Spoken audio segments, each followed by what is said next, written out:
joinuber1.com. That's joinuber1.com. Welcome into Rangers Extra Innings here on your home of the World Series champion Texas Rangers 105 through the fan. My name is Reginald Datatula. I got Blake Elliott here with me as well. And, of course, we're joined by pre- and post-game host for your Texas Rangers, Jared Sandler. Jared, thank you for hanging out with us a little bit after the Rangers fall to the Orioles in the first game of a 4-game set, 11-2 there at Camden Yard in Baltimore. Jared, just a really rough go of it. For the lineup in general, John Gray on the mound, he gets the loss in this one. 5 innings pitched, 9 hits, 8 earned runs allowed. I mean, there's a lot of different places that we can go to. But the word that comes to mind for me, and I don't even know if this is the place that we should start, but urgency is the word that the word that comes to mind for me. And so with that being the case, like, it felt like urgency was something that this team has come into these games with. It started yesterday against the Brewers, where you saw they kind of made a shakeup. But, I mean, you see Marcus Semien early, swing early, get on base, try and steal bases early. Felt like there was a level of urgency there. But then also in a different way, I wonder, like, how quickly or how slowly does Bruce Bochy kind of, and Chris Young, do they kind of look at the changes that they can possibly make or the rejiggering that they can do with this team, because the trade deadline is coming up soon. I feel like you have to make decisions pretty quickly. Well, Reggie, it's great talking to you. Let me just start before we. I did start with a monologue, didn't I? Yeah, no. Before we unpack this, I just want to thank our friends at Uber Eats, because they've been bringing us home run deals all season long. No matter what sort of home runs the Rangers are or are not hitting, Uber Eats has been bringing you home run deals, and I appreciate that. What's your go-to order on Uber Eats? Well, last night I ordered some dessert at Creamistry off of Uber Eats. I really did. Okay. I know you were looking at me like, was it delicious? It was really good. Are we talking ice cream? Because you can't deliver. You can deliver ice cream. How does that work? No, it's pretty cold. So okay. Yeah, I think they deliver it, and they probably have like some. They're delivery professionals, Blake. I'm guessing that you're not far from the. They're not bringing you singles or doubles. They're bringing you home run deals. Okay. Well, I mean, that's a whole different other place to go when we talk about slugging and the idea of the home run deals needing to make it to the Rangers. But like the sense of urgency with this team, where do you feel? I wasn't trying to avoid what you're saying. No, I understand. So it's a weird thing, Reggie, because we're definitely, we're almost a month away from the deadline. The deadline this year is July 30th, and the conversations ramp up. They're about to ramp up, but it's not like you've got to sign up as a seller or buyer, right? Mm-hmm. So like, there are teams who might spend the next 3 weeks thinking we're sellers, and then you go on a run and it's like, nope, we're buyers. Last year the Rangers were in San Diego, and no one knew, they're in San Diego over the course of the deadline, like through the deadline, and no one knew whether or not San Diego was going to sell Blake Snell or whether they were going to go and buy and try and make a run. And it just, so not every deal gets made the day before, the day of, and a lot of the groundwork is obviously laid over, weeks of conversations, and in some cases months of conversations. But I know this is weird to say after the Rangers just lost 11-2, they're now a season worth 7 games under 500. They don't have to commit yet, right? Yeah.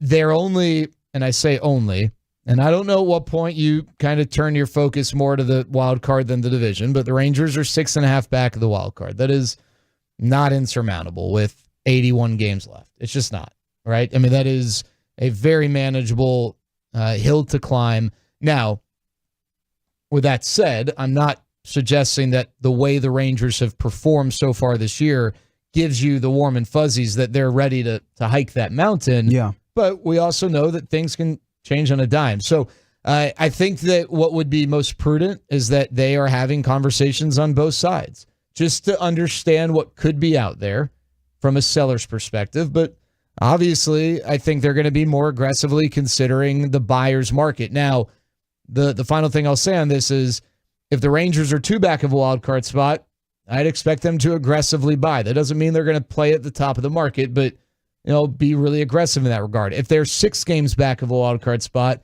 maybe they just take a flyer on a couple of relievers and see how that helps. And if they make a run, they make a run. So, it also doesn't need to be one extreme or the other. They don't have to totally unload. They don't have to go all in. They could just maybe take a half step as a buyer and see if the guys that they have who they do believe can be a part of the solution can go on a run and make things interesting.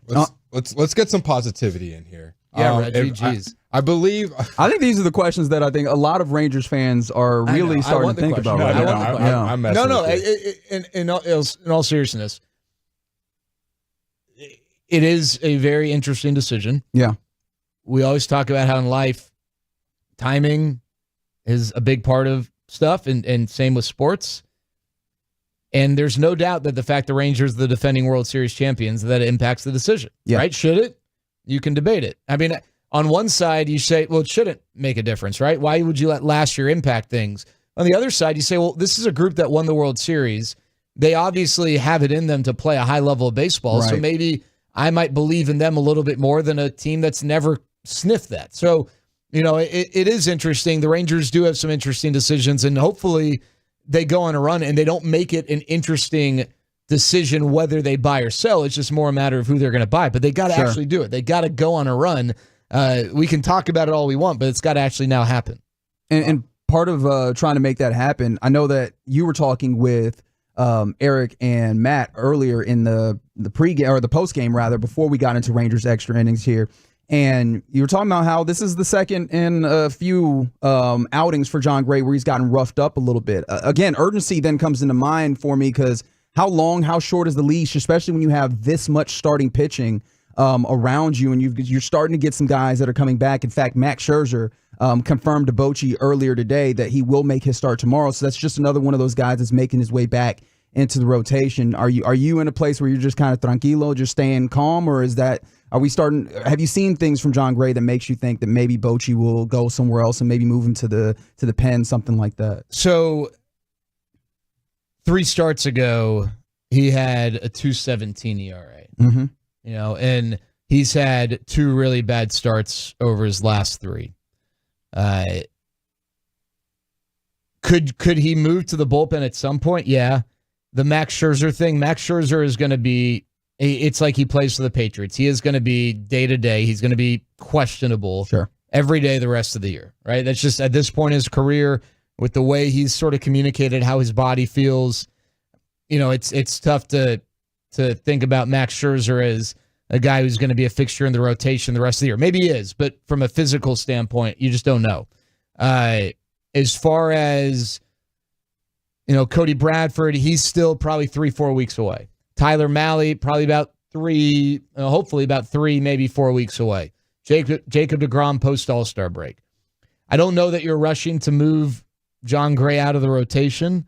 Andrew Heaney is the guy who also, might find his way to the bullpen. Not because he's struggling. Andrew Heaney's actually, let's not forget, this guy's your 5th starter. He's been really good for a 5th starter. He's got no run support.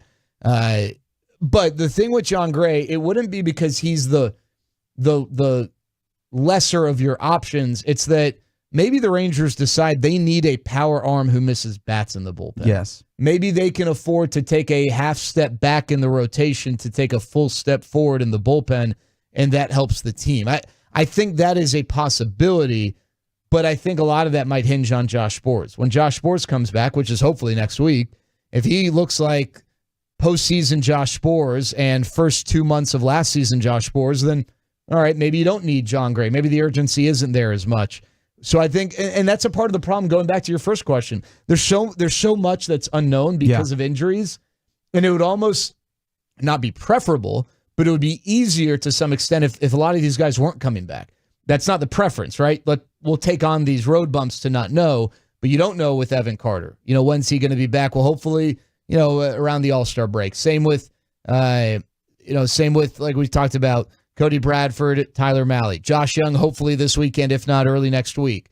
You just got a lot of questions, right? A lot of health questions that impact the way you may or may not build your roster. And correct me if I'm wrong, Jared. I believe I heard this at some point in the broadcast. We're about 81 games, obviously, into the season, and 29 of those games remaining are against the bottom 4 teams in the AL. and then 13 of those games are against the people you're chasing within the division. So you have a chance to make up some ground. Do you find some positivity in that? Do you have any positive notes to kind of bring from today's game? Just where it's like looking, maybe the first half of the season wasn't what you were hoping for as a Rangers fan, but the back half should be more proficient as far as your record goes. Yeah, so I always go back to this, Blake, and I think this is true pretty much in all sports. At the major league or the professional level. In college, you can get away with sleepwalking, in a college football game when you're playing Weber State or something. Sorry, Weber. When you're playing well, you win games. When you're not, you don't. So you're right, Blake. They have a favorable schedule to make a run in the second half because they have games that are in their control. Like you said, the teams are chasing, and then games against lesser opponents. But we've already seen that movie play out in the first half. Angels, Rockies, A's. You lost series to all three of those teams, right? And if you lose a series to one of those teams, that's fine. But you get swept by the Rockies, no. That can't happen. You lose 2 or 3 to the Angels, that can't happen. You lose 2 or 3 to the A's. All those things together can't happen. If one of those things happens, fine. I mean, that's going to happen. But they squandered opportunities in the first half when the schedule was favorable. So, yeah, maybe they do get on a roll. We're waiting for it, right? This team has not gotten on a roll yet, right? Nothing that they have done constitutes like, man, this team is cruising. What's the most series they've strung together winning? Have they done? Well, they had a stretch earlier this year where I think they went 5 or 6 straight series without losing a series, but we're they didn't sweep a series until Kansas City 2 series ago, right? So they never really gained a lot of ground. I think they were 21-16 at one point, which kind there's of nothing staying wrong with above that. water, staying below water, right there. So we're all waiting for them to go on a run, and maybe this will be the runway that they need. They got to get through this weekend. This is a tough weekend, but maybe. But at the end of the day, I'd feel guilty just saying, you're right. They're playing some bad teams. They'll be fine because, you got to, I always, 500 teams, like a team that's like a 500 team in the NFL. We all, maybe give or take a win or a loss, but we always try to find the path to winning 4 straight. But if you're a 500 team, you might win a game that you shouldn't win, but then you're going to go and lose a game you shouldn't lose, right? And you see it in, NBA is a little tougher to assess in that way because it's just kind of weird with load management and the ebbs and flows of a season, but it's the same thing. If you're going to be a 50-win team, you'll find a way to be a 50-win team. In Major League Baseball, it's similar, but you gotta play well to beat the lesser opponents. And right now, the Rangers just haven't been able to do that. No matter who they're playing, they haven't been able to go on a 2-week run. If they win 10 of their next 12, we're having a totally different conversation. Yeah, I'm not saying 12 in a row. I'm saying 10 of your next 12, which. I think we look at the talent in the starting pitching. They can do that, but they just haven't. And I think we're continuing to talk on Rangers extra innings after the Rangers fall 11-2 to the Orioles in Baltimore. And I think that you get to one of the interesting parts of this. I mean, we anticipated that this would be an above 500 team and better because of all of the things on paper. The pitching has been really solid. It's been the offense that's been really weird. And I was starting to try and find hope as we all try and find kind of that hopium during the course of a season that's not necessarily living up to expectations at times. And one of the things I was like, okay, it seems like they're starting to find some offense. And even in this game, you get, 12 hits in this game, but it feels like a car that's not turning over, right? Bunch of singles. It feels like good, but it's not, you're not getting that full flip into the offense going and cruising. One, do you have that same feeling? And 2, is there anything to your eye that feels like it'll get broken out by this? Or is it just like we have to wait and see these guys string it together? Well, I'm hoping that Josh Young's return, God, he looks so good. It was such a small sample, but it looked like a young guy who was taking a step forward. And it's the approach, the pitch by pitch, not just what you're going to see on the back of the baseball card. I'm hoping that Josh Young can be a big boon for this team. They need it, but it's not going to be one guy. They need more than just one guy. Blake mentioned the slug, right? They were singles. They had 12 hits, or 10 were singles, right? Whereas the Orioles had 14 hits, 7 were extra base hits, 4 of them were home runs. The slug has been a major issue for them. It just has not been what you'd expect. Adolis Garcia's slowly starting to turn a little bit. He's got a 7-game hitting streak. But it's not like he's going on an Adolis rampage where he has 4 or 5 home runs in a 8-9 game stretch or anything like that. He's the team home run leader with 15. The Orioles have like 6 or 7 guys with 10 or more home runs, right? So, and they've got a guy who's pushing 30 with Gunnar Henderson. So that was something the Rangers had last year. They had power. They had a threat really at all parts of the lineup. And they just don't, it doesn't feel like they have that. You're rolling with a struggling Jonah Heim. Who, I say struggling. He's had a rough year. He is hitting a little bit better of late. But you're 7, 8, 9. You got Heim, Derek Hill, who has never shown that he can hit at the major league level consistently, and Leody Taveras, who he's hitting the ball better of late, but it's not like anyone looks at Leody and fears him, right? He's hitting 9th for a reason. So, it just had a different feel to it last year. And it's going to take more than just one guy. Yeah, it'd be great if White Langford, continued in July what he's done in June. It'd be great if Evan Carter came back and looked more like baseball Jesus like he did last year. But, they got to get a few things going. One thing will help them take a step, but this is a lineup that needs to take more than just one step. That's all. That was all I needed to hear from our boy. I got some hope for him. I think we can turn it around. You positively enforced me, Jared. I think you were honest. Did I? You were honest. You got to be honest to be able to get to the end path. Can I see if we can get Jared to give you a little bit more? And anything else that you saw positive in this? I understand this is a tough Baltimore Orioles team. You're coming off of another tough series against a really hot Brewers team as well. Like within what was a really tough game and where the Orioles really showed their acumen at the plate, was there anything that made you hopeful or anything that kind of viewed as a positive, a silver lining in the course of this 11-2 loss? Uber Eats brought to you. There we go. Yeah, they bring you home run deals all season long. That is always a positive in my life. That is true, 100%. I need to make sure that's very clear for a second time. Right, Ross? There you go. Mark that down, 8:56. So I want a disclaimer for the people who want to kick and scream and shout and be petulant. I get it. I understand. You're frustrated. I don't blame you. Don't take what you want to hear and ignore the full message. I am acknowledging it doesn't matter when you only score 2 runs. However, big picture, 3 of their last 5 games, they've had 10 or more hits. They did not have 3 games with 10 or more hits. And you had to go back to a 22-game stretch. Oh, I take that back. A 42-game stretch. Oh, that's more. Yeah.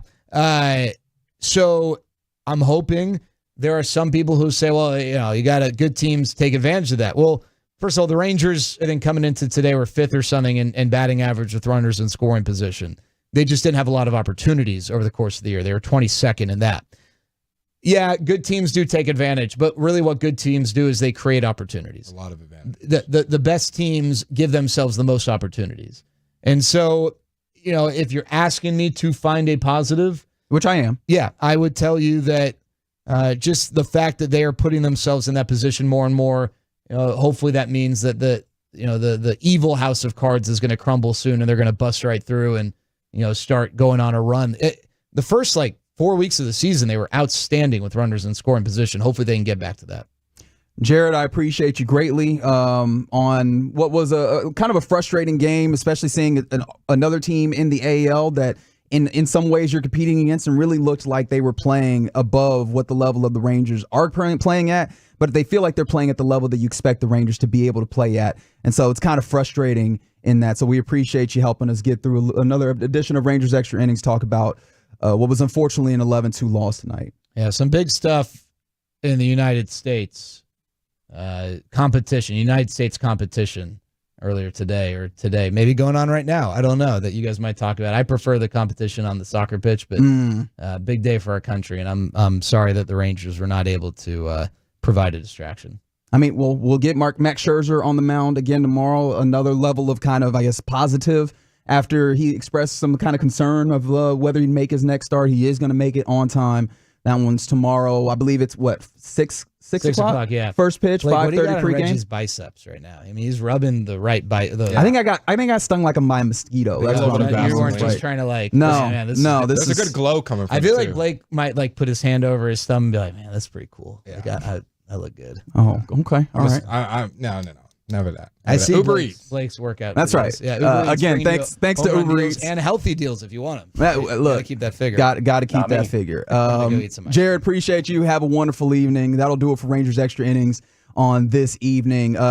Rangers back at it, as we mentioned, 5:30 pregame right here on your home of the Texas Rangers, 105.3 The Fan. Max Scherzer will be on the mound for your Rangers.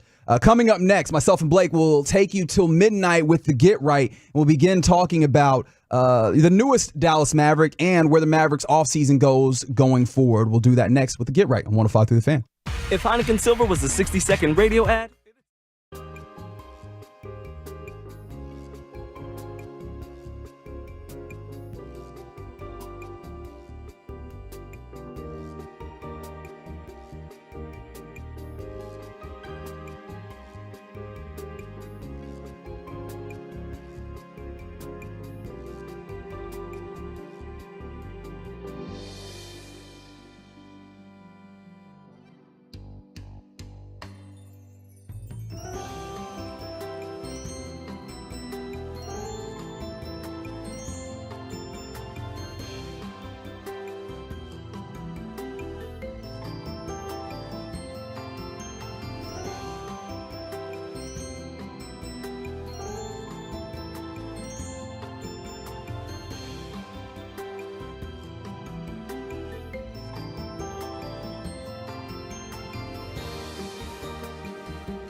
Uber Eats has Lola V products? I gotta remember that. Well, you know, they say in order to remember something, you have to forget something else. Okay, now that is a very cute haircut. That's like a little shag. I've never seen that before. Well, I mean, of course you have. It's the Rachel. Oh, is that your name? No, I mean, like your name. No, I'm Jen. My name's Jen. Right, but I just mean like this is your haircut. But that's hair on your head. I'm not saying this is your hair. Okay, freaking me out a little bit.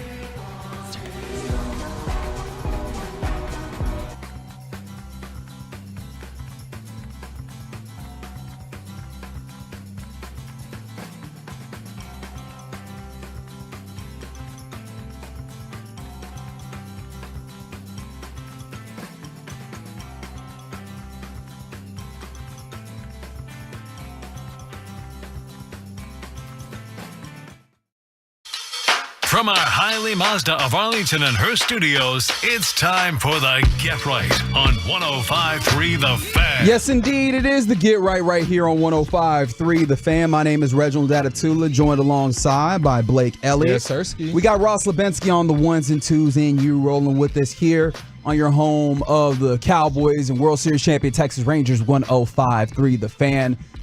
Thanks for hanging out with us on this Thursday evening after some Rangers baseball. Unfortunately, they fall to the Orioles 11-2 in the first of a 4-game set.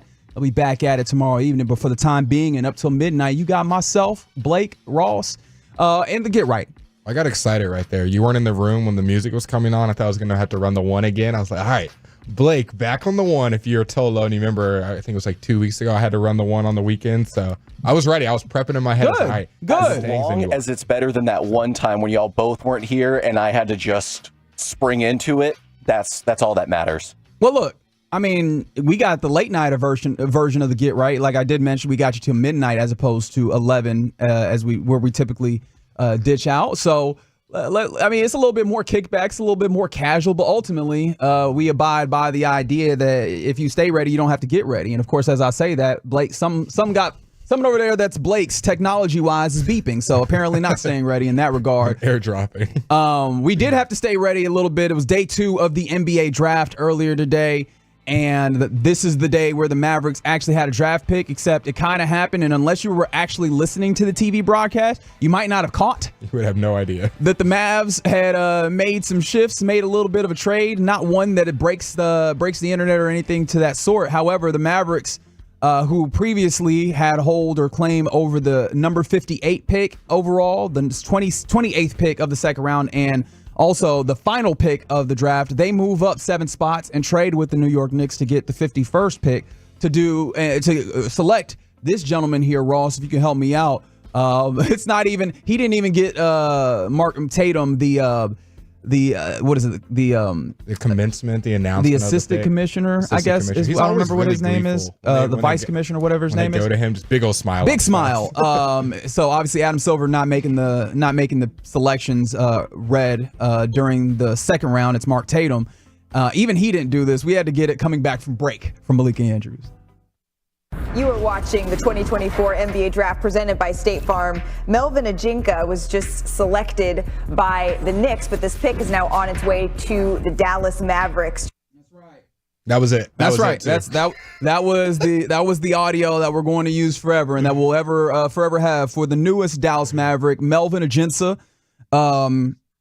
So yes, welcome to small forward out of, and I've already forgotten, France. That's right, because apparently France is dominating the NBA draft. I'm going to try to pronounce the school club he was playing in. St. Quentin Basketball. There you go. 6'8", 218 pounds. I have him at 6'7". I've seen him at 6'6" as well. I've seen him all. I'm on NBA.com right now. Okay, so that's the official. All right, we're going to go with that. 6'8", 220 is what you said? 218. And so small forward, born in 2004, if that makes you feel old at all. Just turned 20. Alex Ajinca averaged 10 points, 3 rebounds, and a half a steal per game in his last situation in France.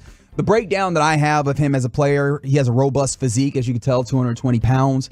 Ability to operate as a left-handed wing, so a lefty, for whatever that's worth. Streaky 3-point shooting ability, consistent high energy on the court.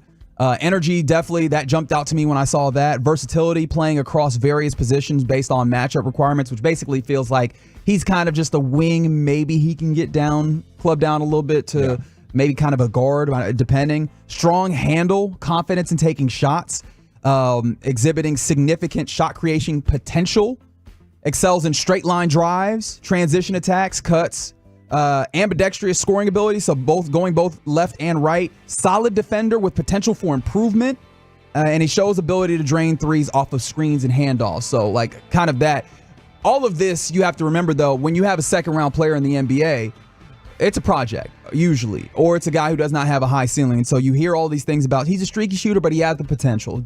Defensive potential, right? Has the opportunity. And so, because if these guys are proven commodities, they'd go top 10 in the draft. They would go absolutely lottery pick, maybe even later in the first round. So you have this back end of the first round guy, and that's all his strengths. You could talk about the weaknesses where not a lot of experience running pick and roll, which that one should definitely perk your ears up because the Mavericks do a lot of pick and roll.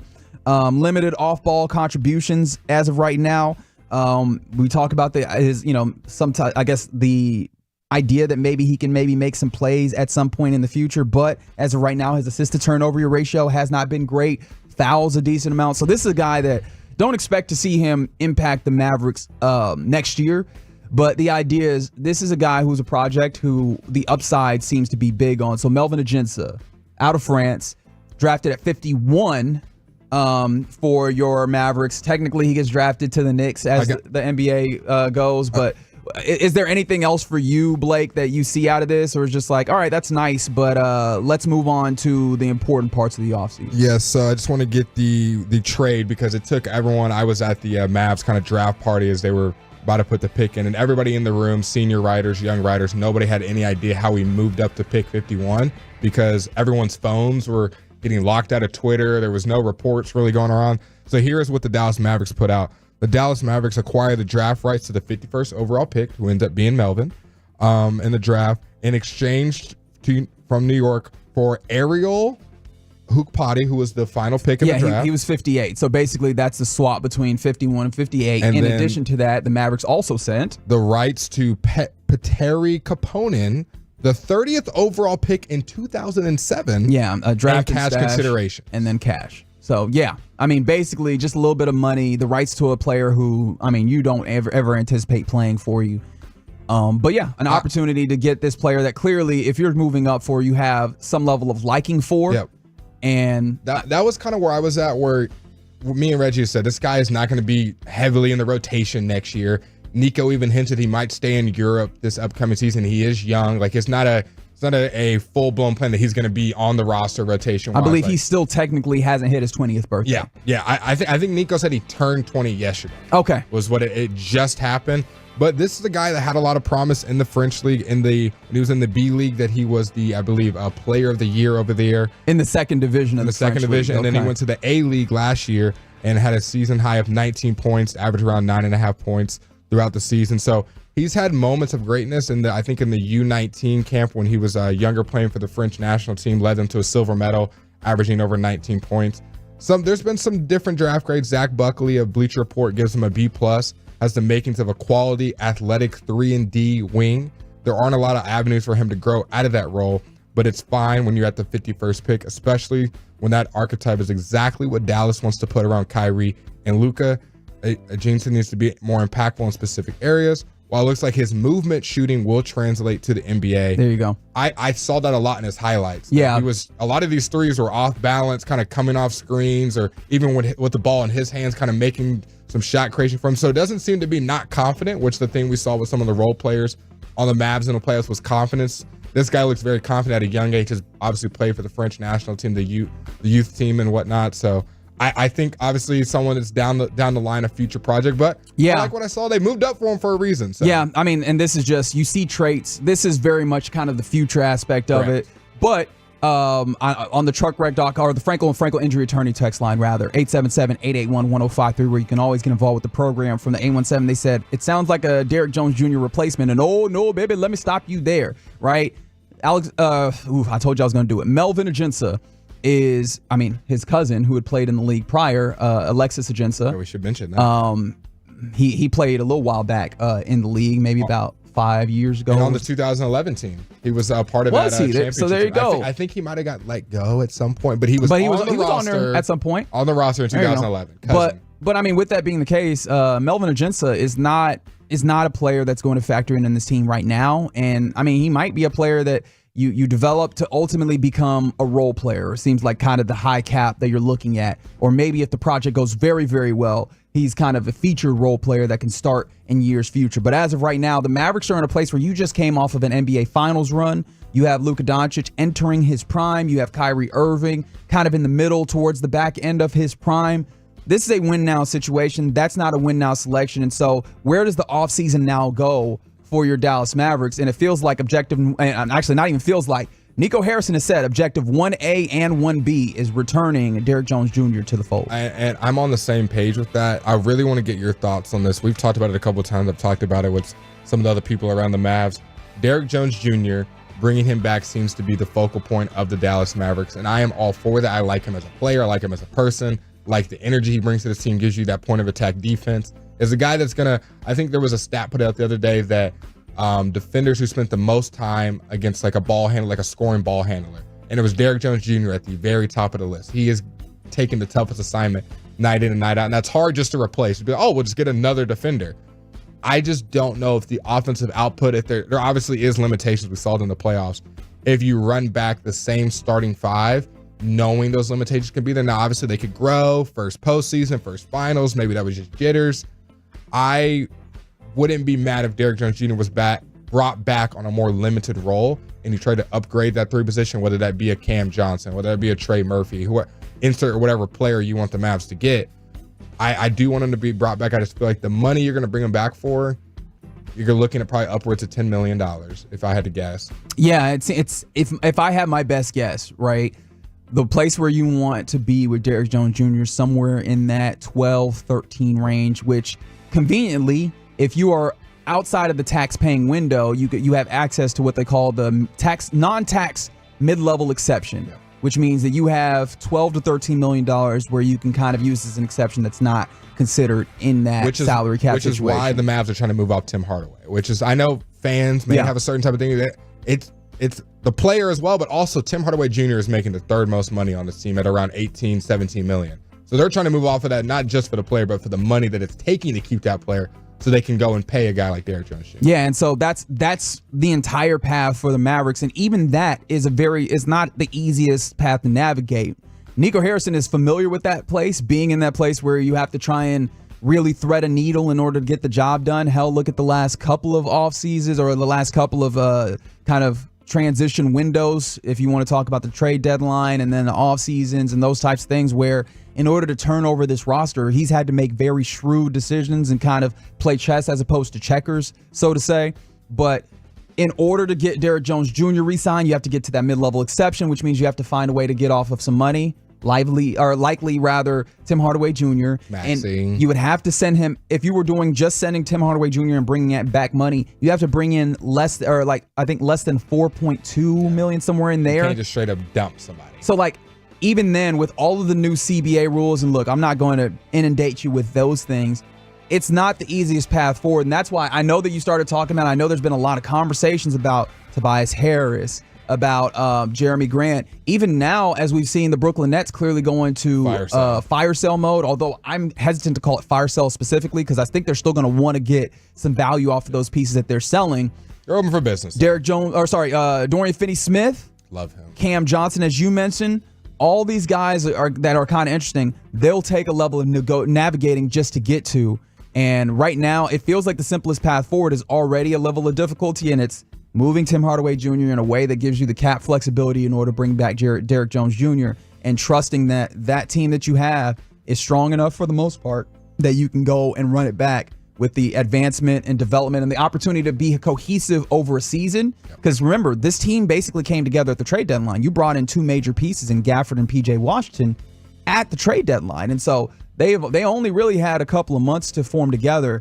I wonder if the larger development, not saying that Nico Harrison is not going to look to get better, but even if you take, I think, the most simple path forward for the Mavericks, there's still opportunities to maybe get better just by being more cohesive as a team and seeing the development of some of these guys in what you have. Yeah, I think there's a lot of internal development that could happen with the Dallas Mavericks. You have a lot of good players under your umbrella, under team control that are young.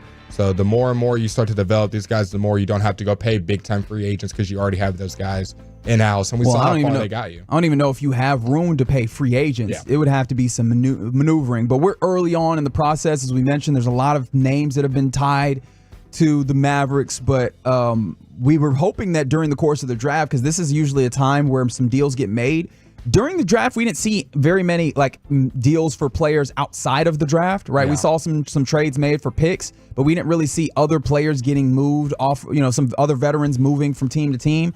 I imagine that now that we're through the draft, maybe you'll see some moves like that. And obviously the one that the Mavericks that you're looking for with the Mavericks is Tim Hardaway Jr., where we already even got reporting that the Mavericks are working with Tim Hardaway Jr.'s agent to help facilitate something to obviously get him to a place where he's comfortable, but obviously help the Mavericks get off of that salary and get them into the place that would be beneficial. So that's where the next move is. The big names that you should also watch for when it comes to teams. The Detroit Pistons were reported as a team that could possibly be a landing spot, right? So a team that, has maybe someone like Quentin Grimes, who's around that number that you're trying to get back, a young player, a shooter, can play a little bit of defense, but kind of a little bit of a wing in that way. That would be a guy you look at. Or the Wizards have popped up in reporting by Mark Stein as kind of potential pairs. And so let me ask you this. Do you think this is as soon as next couple of days that we start seeing, or do you think this is going to take a while? I think for Tim, I thought it was going to get done on draft night. The fact that it didn't, I think we might have to wait until maybe summer league's over. You see how some of these guys develop and whatnot. I mean, You think that far? I'm not even sure. I don't think it will really get that far, but I just felt like it was going to get done on draft night. So I'm sure Nico is cooking. Because we've got a couple days till free agency really gets kicking off, and I think that's when we'll really, again, see I wouldn't be surprised. a lot of action happening. But there you go. New Maverick, Melvin Ajinca. I mean, looks like he'll be a future situation. In fact, Blake, you were at the Mavs training facility where they had the conversations after, and you said that Nico seemed very excited to get him picked up. He said he might even stay stashed in Europe. Yeah, he was just like, with the versatility of him being young, and we don't have a lot of roster spots. There's no like guarantee of exactly where he be. So we're just gonna have to play by year.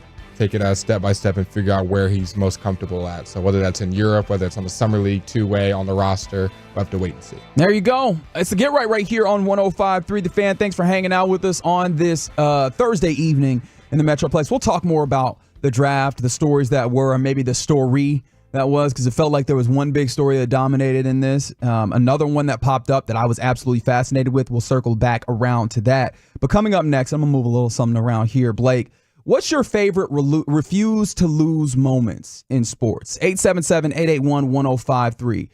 We'll discuss that next on The Fan.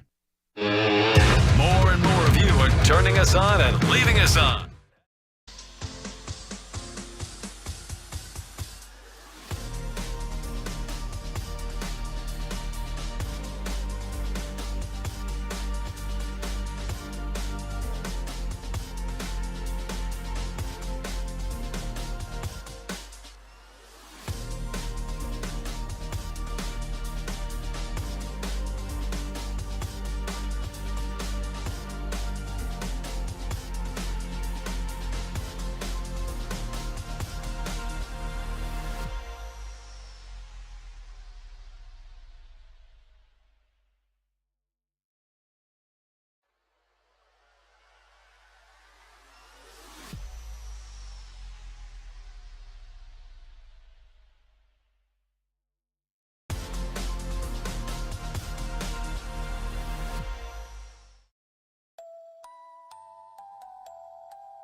Oracles.com for details.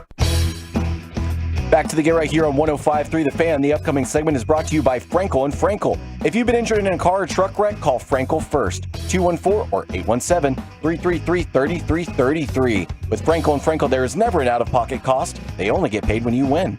Frankel & Frankel, the go-to car and truck wreck attorneys in Dallas. What's your favorite refuse to lose moments in sports? 877-881-1053 is the Frankel & Frankel Injury Attorneys text line. I'm Reginald Datatula. That's Blake Elliott. Yes, so sir, get right here on 105 through the Fan. Hope you're having a wonderful Thursday evening after some Rangers baseball here on the home of the Rangers. Tough one against the Baltimore Orioles. 11-2 was the final in favor of Baltimore. The Rangers will go again tomorrow. Max Scherzer on the hill. He will make his next start in the timing that we anticipated. And so hopefully the boys can go again and turn their 12 hits into some extra base hits as opposed to just singles. Maybe turn it into a win tomorrow. That one will be going on first pitch just after 5:30 p.m. pregame right here on the Fan. But like I mentioned, what's your favorite refuse to lose moments in sports? This wasn't really inspired by a very particular thing, but I mean, just your mindset, Reg. Yeah, I saw a tweet kind of come across the timeline where it was just like, love in any one sport where just a player locks in and decides not losing today. Just today, not losing. It's not happening. And so I think those are some of the things that really make us enjoy sports. It's just seeing those great performances from a player. And so I wanted to kind of reminisce on those things. And I mean, if you want I have a question. Yeah, Does please. it have to be one singular person? Because, a lot of these are like team. No, absolutely. Okay. Like if there was just one of those, where the team came through. Okay. But usually I think even in a team concept, there's one spearheading. It feels like there's one or two that are just like, no, this is not happening. Please understand, we are getting this done. Can we knock out the easy ones? And then we'll get to the more niche and the more specific ones. All right. Well, I wonder if you had the same one that I had, because I felt like I had a pretty easy one. But you tell me if this. Because these. Okay, so I feel like LeBron 3-1 comeback against the Cavs 2016. That was pretty much I'm not going to lose on LeBron putting the team on his back, obviously with the help of Kyrie. But yeah, that was Kyrie hit the shot to put it away, but LeBron absolutely. What did LeBron average in that series? Like there was a nice little run of things where I understand, man. There's people that dislike LeBron and like narratively and those types of things, and you're more than open or willing to be able to do that or what have you. But you got to appreciate that when he got into his bag and that prime of it. I was watching, on YouTube when a video finishes and it plays a random video after. Yeah. It pulled up the 2016 Finals Game 7, and I was just like, oh my gosh, LeBron was refusing to lose. Like Draymond was hitting threes, and he was just getting a bucket after a bucket after. Like people forget what LeBron was: threes, twos, dunks, defense, steal, dunk on you, chase down, block, like every other play. So I think that's got to be at the top of the list of refusing to lose. No one had ever done it. No one has still done it in the NBA Finals. 30, 11, and 9 in that series is what he averaged. And it was an aggressive 30. It was not a light 30. It was a crunch time 30. What is your most iconic? So I don't even know. I got some sleepers, but I don't even know if it's the most iconic, but it was really fun for me. Mm-hmm. And I think the tough part about this is I'm actually even coming back, and it's not even just like it's a refuse to lose, but it's also a y'all loss. And I like saying, like a y'all loss game is where, everything happens. You come back to the locker room and the team lost, but you as the player go, no, I didn't lose. Y'all lost, right? And it is, if you will go back with me to the 2020 NFL Super Bowl. Yep. Where, am I in the right place? Is that Tampa? No, because they actually did win. Sorry. Is that Tampa Chiefs 2020? I'm trying to think if that was, was it 19?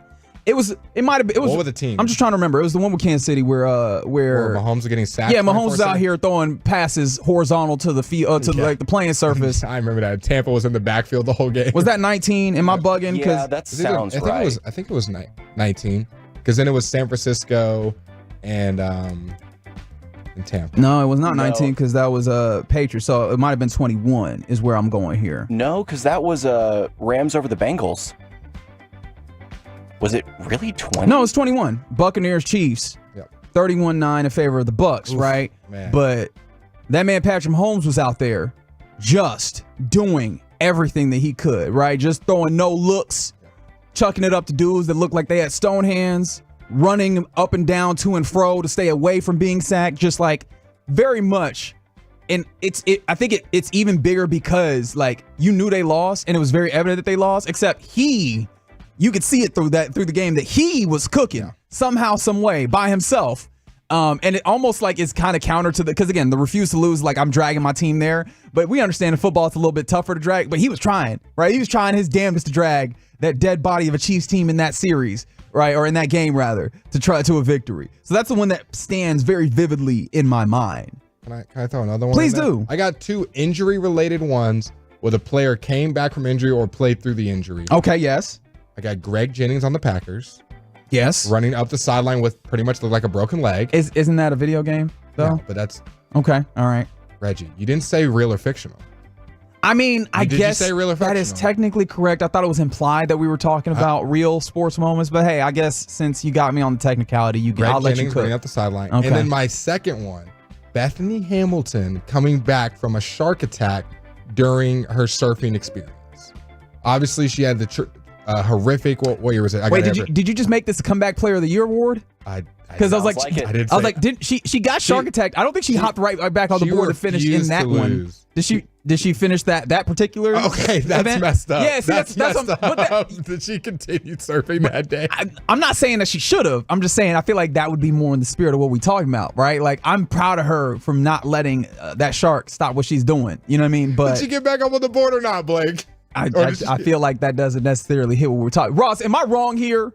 You have never been more right. Okay, thank you. I just want to give Bethany Hamilton her love, man. So did I just go 0 for 2? I mean, I don't know that this is like we're counting it up necessarily. It just didn't feel like okay, all right, sure. On the Franco injury attorney text line from the 214, they said, "I wish you guys were old enough to experience what Jordan used to do every single year in the playoffs." So, I mean, look. Fair enough, right? Like Michael Jordan was out there doing the incredible quite often, right? There's a reason why he is widely regarded as the greatest NBA player that we've seen ever. Fake right? stats. Okay, don't do that, right? Like I understand Tom Haberstroh did a fantastic piece looking at how, that 1988, if I remember correctly, Defensive Player of the Year had some interesting anomalies defensively, but we're not going to pretend like he was not out there hooping, right? He was going crazy. Doing whatever. And also, like, especially if you want to take this back to, like, what was it, 91 when they finally really got over the Pistons and won their first championship, right? That was kind of a refuse to lose because, prior to that, the Pistons were cooking on them Jordan rules where they were out here, telling him, basically weight rooming him like, yo, we are going to lean on you. We are going to hit you. Yeah. We are going to abuse you. And Jordan just decided no more. I'm going to go get strong and I'm going to fight through it. Y'all not going to be able to do this to me. And now, I guess, in a way, Jordan refusing to lose. Can I go 0 for 3 right here? I don't think that's what you should be trying to make happen, but okay, go for it. Because it comes to my head, but they did lose the game. But it was a same thing as your Mahomes thing. The Dallas Mavericks and Luka, when they were down about 30 points to the Oklahoma City Thunder earlier this year. Yeah. And they fought all the way back. Now, I know they lost. I'm very aware. But that was a very much refuse to lose, coming back, fighting your way back, and, a little tic-tac, travel call, foul call, and the Thunder end up winning. But that was a really nice, resilient shown by the Dallas Mavericks. So I thought it had to be thrown in this list. But obviously they lost the game. So. Some other ones mentioned from the 801 rather. They said it's Giorgio. They said their favorite refused to lose moment when the Mavs were down 9 with 34 seconds left to the Knicks and took it to overtime. Yep, that was the Luka Craven where he hits it off the free throw, where he misses on purpose and then gets the rebound.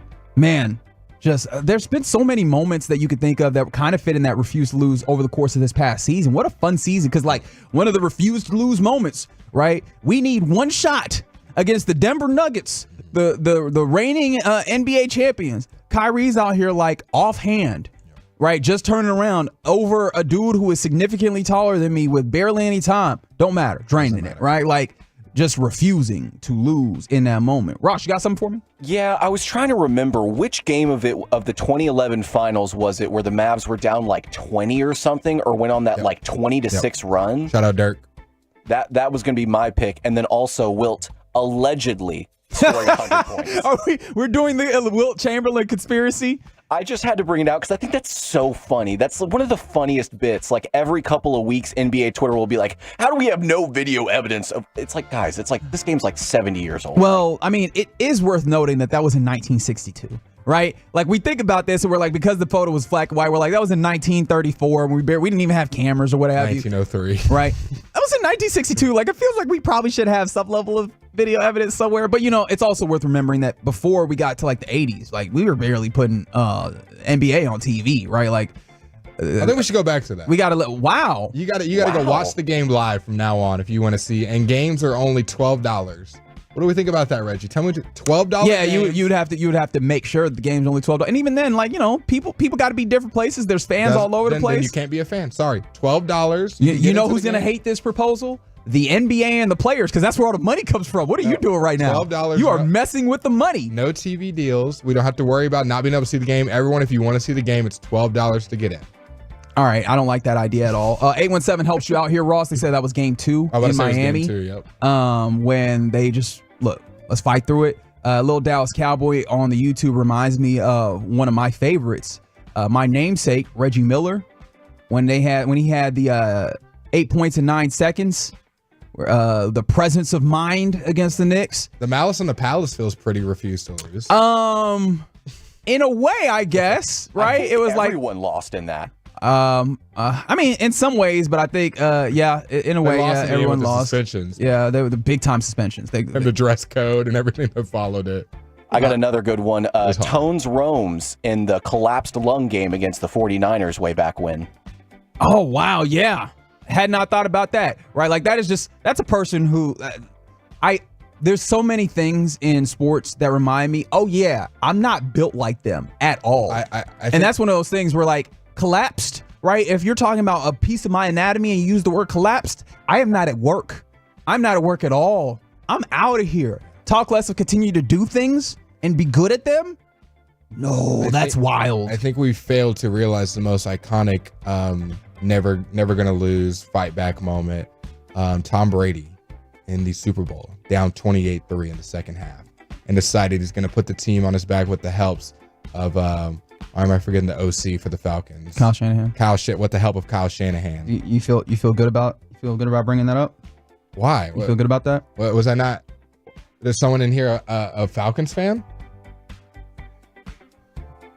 You just really wanted to bring up the Tom Brady.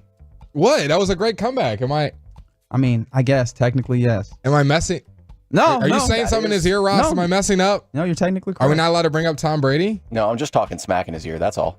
Well, we talked Tom Brady earlier with Mahomes, right?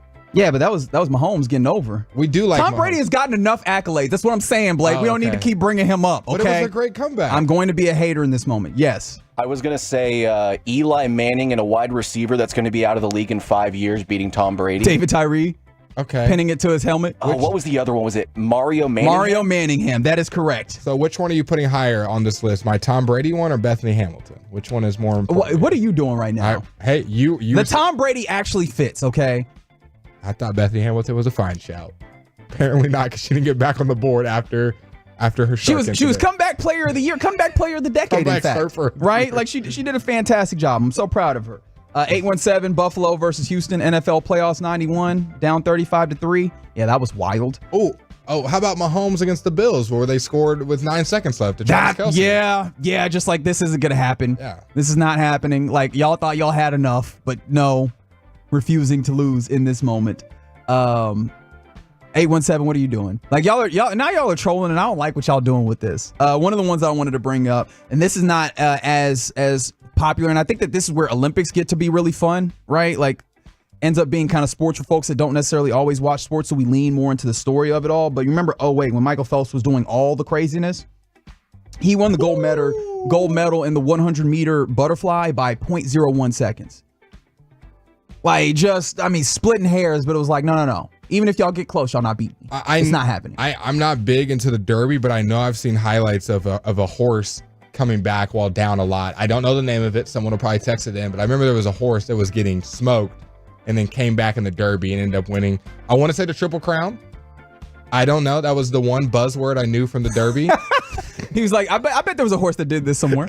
I do remember him coming back. Appreciate you guys letting us know your favorite refuse to lose moments of sports. There's so many of them coming in, like from the 817 when T-Mac scored 13 and 33. I think that was Rockets versus the Spurs, I think.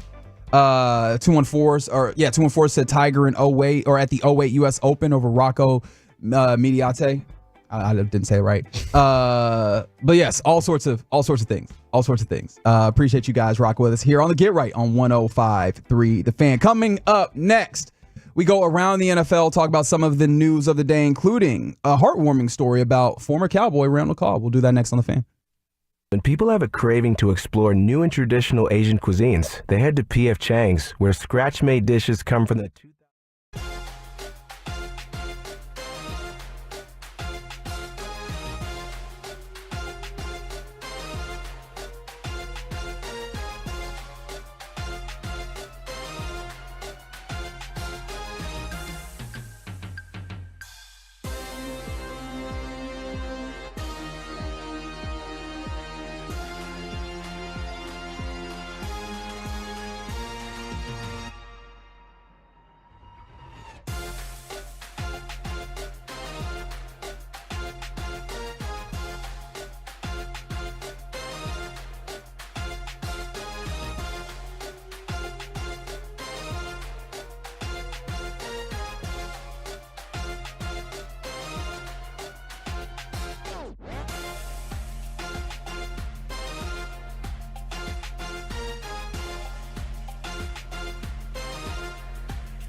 Do you think it's true that you've got to forget something else to remember that Uber Eats has groceries? No, that's absurd. Hey, remember when you used to be a, what was it, a pepper lady? Pepper lady? Wasn't it Cinnamon Sisters? Basil Babes. Saffron Squad? Nutmeg Maidens? Paprika? No. Nutmeg Maidens. I just said that. Was it Spice Girls? Doesn't sound right. Was it Saffron Squad?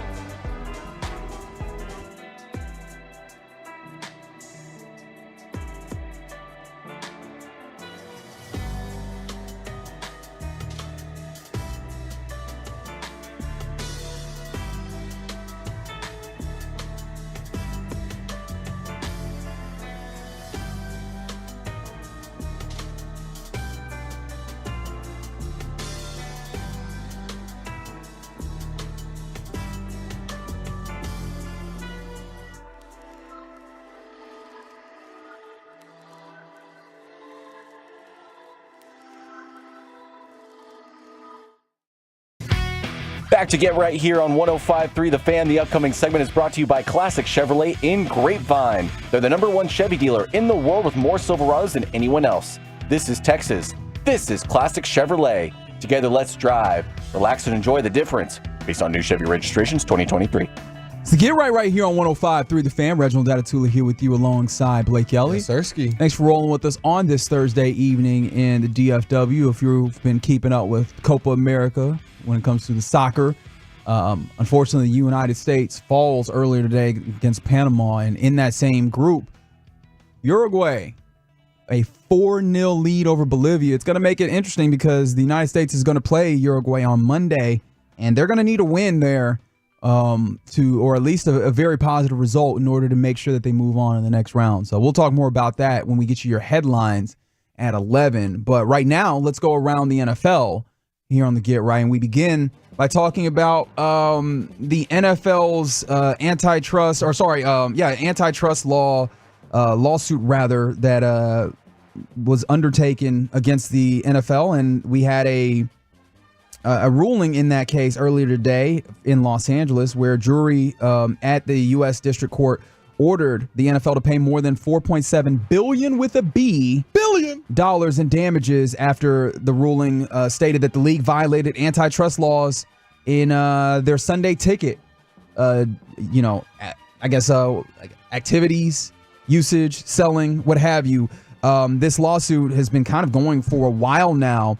But ultimately, they're going to have to pay out $96 million to bars who said that they were overcharged for Sunday Ticket, and $4.7 billion to fans who paid for that streaming package.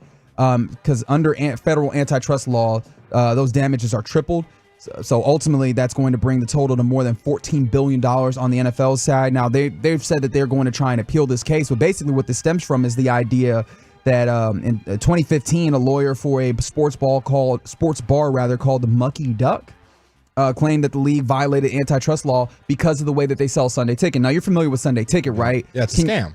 Oh, wow. Okay. I was just going to ask you to explain it's what it is. $3.99 a year. And plus, on top of that, you cannot just buy Sunday Ticket outright. I can't just go. You have to already have a TV provider. So it's that plus Sunday Ticket. And with Sunday Ticket, it's not like you get every single game. It is select games that is chosen by the NFL.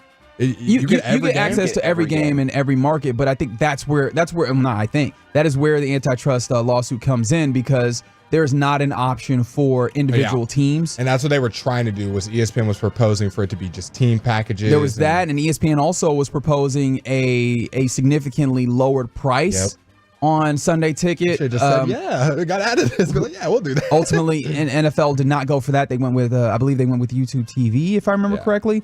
But when this all comes back around, that leaking kind of, I imagine, helped this case. Big time finding. I imagine if you've participated in Sunday Ticket as well, or if you've purchased that at some point, you might need to go and check and see where that class action lawsuit is sitting with. See if you can get in on that money. But yeah, that a real big thing that might affect the NFL's pockets, because that's a lot of money that they'll be having to distribute back to players. Yeah, they've been scamming people for a while, and I'm glad. Shout out to, I forgot what bar you said, Ducky Bar or the Mucky Duck. The Mucky Duck. Shout out to him for standing up to the big man and getting this right, because the NFL has been scamming bars, been scamming fans, been scamming everyone, and now it's hard to sue the NFL, the NBA, these big corporations, and finally it's getting to this point where quite literally this suit started in 2015. Yep. And then it was dismissed in 17 and reinstated in 19, and finally we've gotten a resolution in 2024. So this has been a long time coming through that. And I hope that we can get to what ESPN proposed, where you can buy a package to, if I just want to watch the Cowboys and the Bears, if I only want to watch Sunday games, if I only want to watch this week's Thursday game, like not having to buy this $400 package to watch 10% of the stuff that is available on there. If you're not like a fan of all these teams and you just want to watch your team and maybe one or two other teams. I think it's a little bit of a scam. They put us in a box where you had no other choice, and the people are fighting back, and you're seeing this lawsuit be the repercussions of it. Yeah, and so we'll see if, again, there's going to be more litigation, I'm sure, because they're going to appeal this, but we'll see if that ultimately leads to the NFL changing some of the ways that they go about this broadcasting thing, and if the kind of endless manifest destiny that they've been going when it comes to the broadcast and the way they go about it will maybe slow in some ways or shift. Well, ultimately, that remains to be seen. As we continue around the NFL, I told you we were going to talk about Randall Cobb, and it was kind of a really sad story earlier today. Randall Cobb and his family survived a house fire that engulfed his Nashville home, according to his wife on social media. Ada Cobb, obviously his wife, noted on an Instagram story recapping the incident that they had a Tesla charger that was inside their garage that caught fire. And then the blaze quickly moved throughout the home. They, along with their 3 sons, were able to escape, but only with the clothes on their back. She said, "We're lucky to be alive. The Tesla charger caught on fire in the garage last night, quickly spread. We got out of the house with nothing but the clothes on our back, no shoes on our feet. I'll explain more later, but posting this in case I miss any appointments, calls, texts, meetings. Thank you, God." Wow. I mean, obviously happy that Randall Cobb and his family are all safe, but I mean, quite a tragic thing that happened there. Randall Cobb actually put out pictures on his social media as well, or not necessarily pictures. Yeah, pictures of the scene. Showed the garage covered in soot and ash, revealed that he and his family had escaped. He ran back in the burning house to save their dog, Louie, as well. But thankfully, former Cowboy Randall Cobb, veteran and NFL wide receiver, healthy, okay, safe. But, I mean, that's still a terrible thing that happened. I'm glad they're safe and they were able to get all the people out of the house. It always sucks when you lose belongings like that. I know a lot of people will be like, well, they're rich, they got insurance, they can pay for it. There's probably stuff in that house that's invaluable, whether it's medals or kids' awards from school or pictures, stuff he's accumulated throughout the NFL, pictures. All sorts of mementos. Like that stuff is just like, you can go buy another jacket or shoes or a dresser, but those other stuff, it sucks to lose those things. The bigger part to me, not the bigger part, but another part that stems out to me is the whole Tesla charger thing. There's been a lot of stuff with Tesla, with cars and chargers.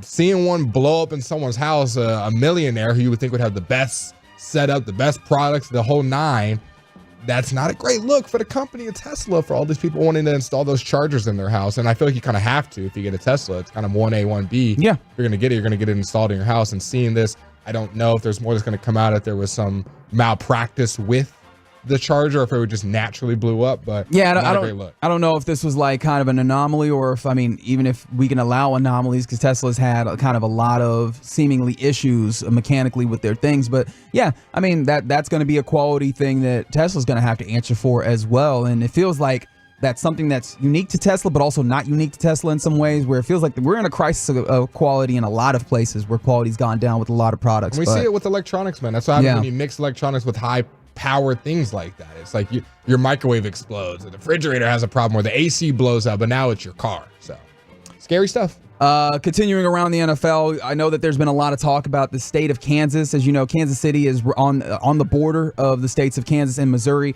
Quite literally, the city exists in 2 states. There's Kansas City, Kansas, Kansas City, Missouri. And of course, those 2 factions have been battling for the opportunity to house the Kansas City Chiefs and also the Kansas City Royals.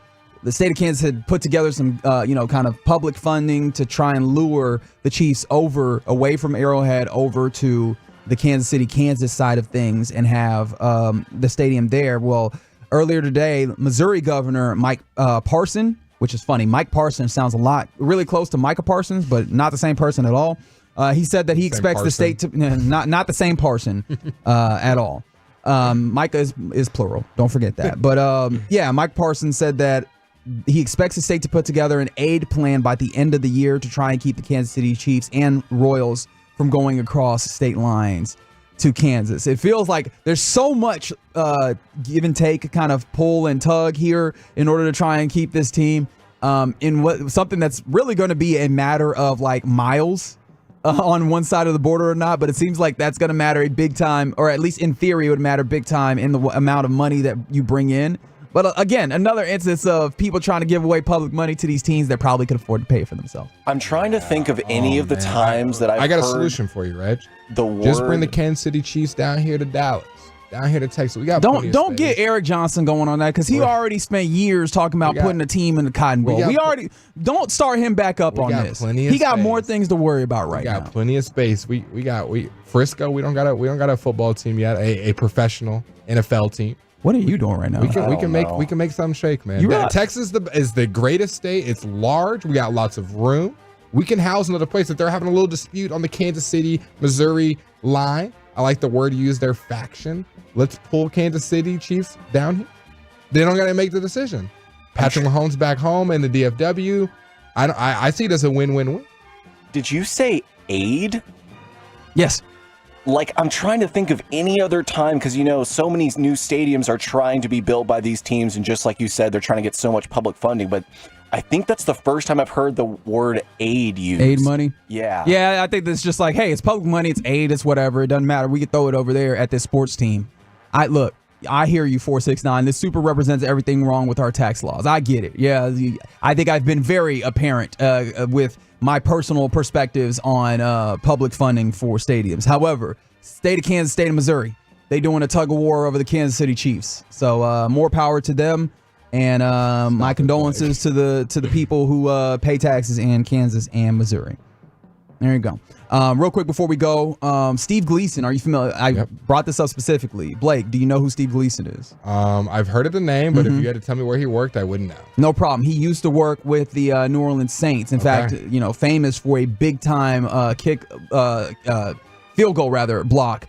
Unfortunately, he's dealt with ALS, and he will be receiving the Arthur Ashe Courage Award of the 2024 ESPYs in honor of his advocacy and work for ALS research and those types of things. He said, over the last 13 years, I've been documenting our journey with ALS. My aim has always been to see if we can discover peace and freedom with love of life in the midst of extreme adversity. He went on and talked about how the ESPYs is not just an honor, but a powerful platform, and so on and so forth. So salute to Steve Gleason, big time sports hero down in New Orleans, because obviously big time play, but obviously even more so for its advocacy for a disease that really is crippling in our world. So shout out again to Steve Gleason. Shout outs and blessings. There you go. Absolutely. That's around the NFL here on the Get Right here on 105.3 The Fan. A lot of blessings going around also. Again, Randall Cobb and his family after, as narrowly escaping a house fire. Really happy to hear that they're well, but obviously really saddened to hear that they had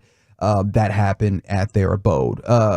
It's the Get Right here on 105.3 The Fan. Thanks for hanging out with us on this Thursday evening. As we continue on this Thursday evening, the NBA draft is officially over. What were our draft takeaways, including a wild story about Cal Filipowski, and does the NBA draft even need to be 2 days? We'll discuss it next on The Fan.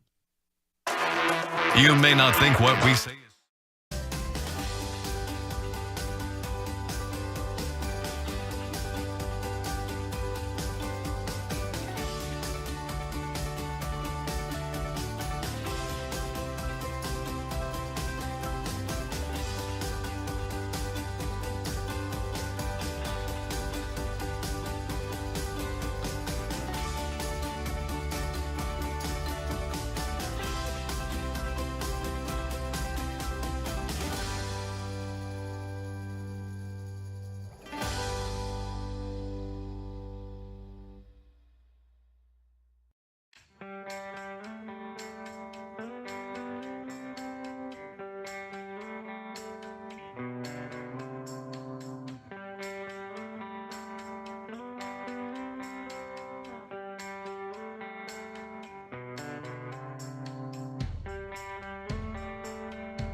Do you think it's true that you've got to forget something else to remember that Uber Eats has groceries? No, that's absurd.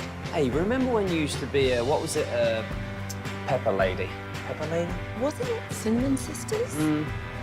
Basil Babes. Saffron Squad? Nutmeg Maidens? Paprika? No, Nutmeg Maidens. I just said that. Was it Spice Girls? Doesn't sound right. Was it Saffron Squad?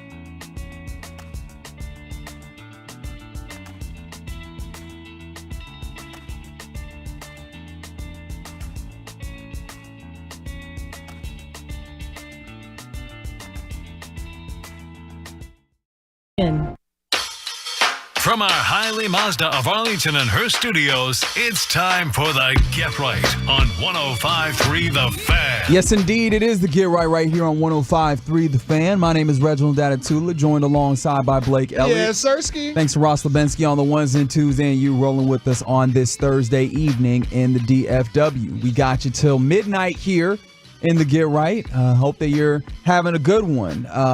Coming up in about 15 minutes, we will talk about who you'd like to see in the home run derby and some other baseball related things. But right now, we got through. We are through the NBA draft, a 2-day affair now for the first time ever.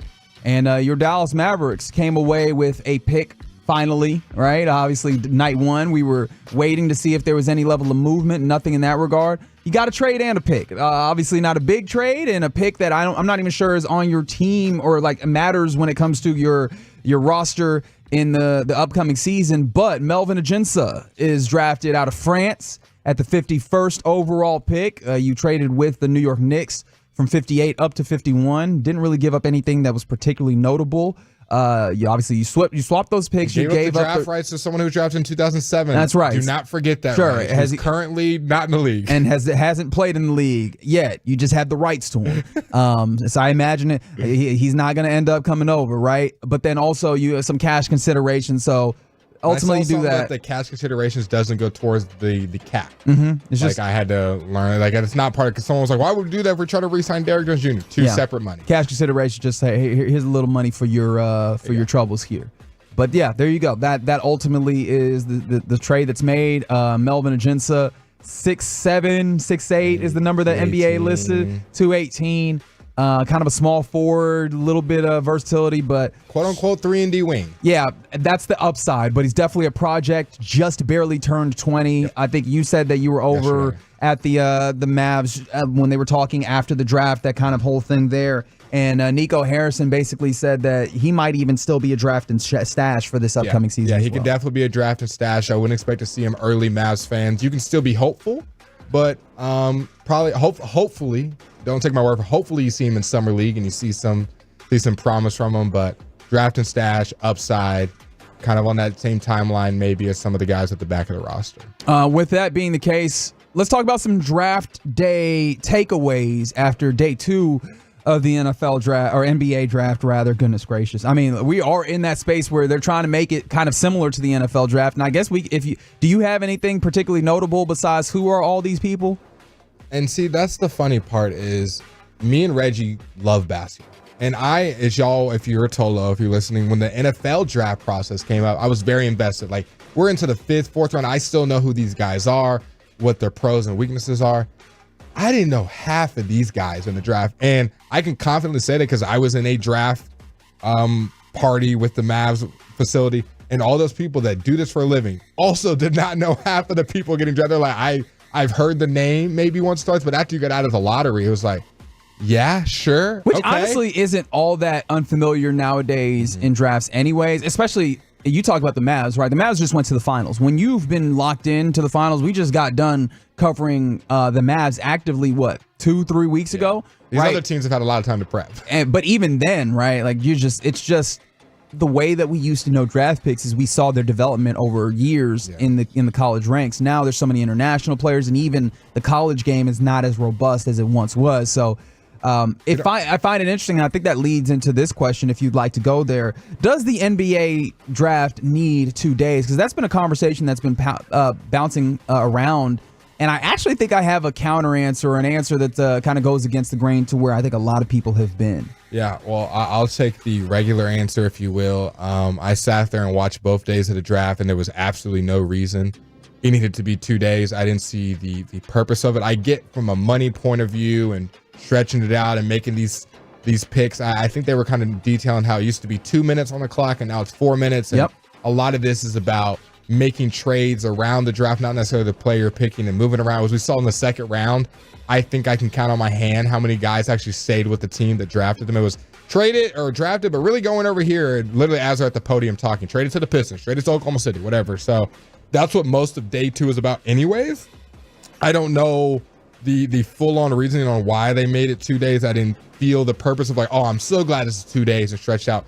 It definitely did not help that this was one of the weaker classes, one of the lesser known classes. Yeah, but also into it. In the second round, you typically don't know. Like, if we being honest, right? People are usually clocked out of the NBA draft once you get to round maybe 40.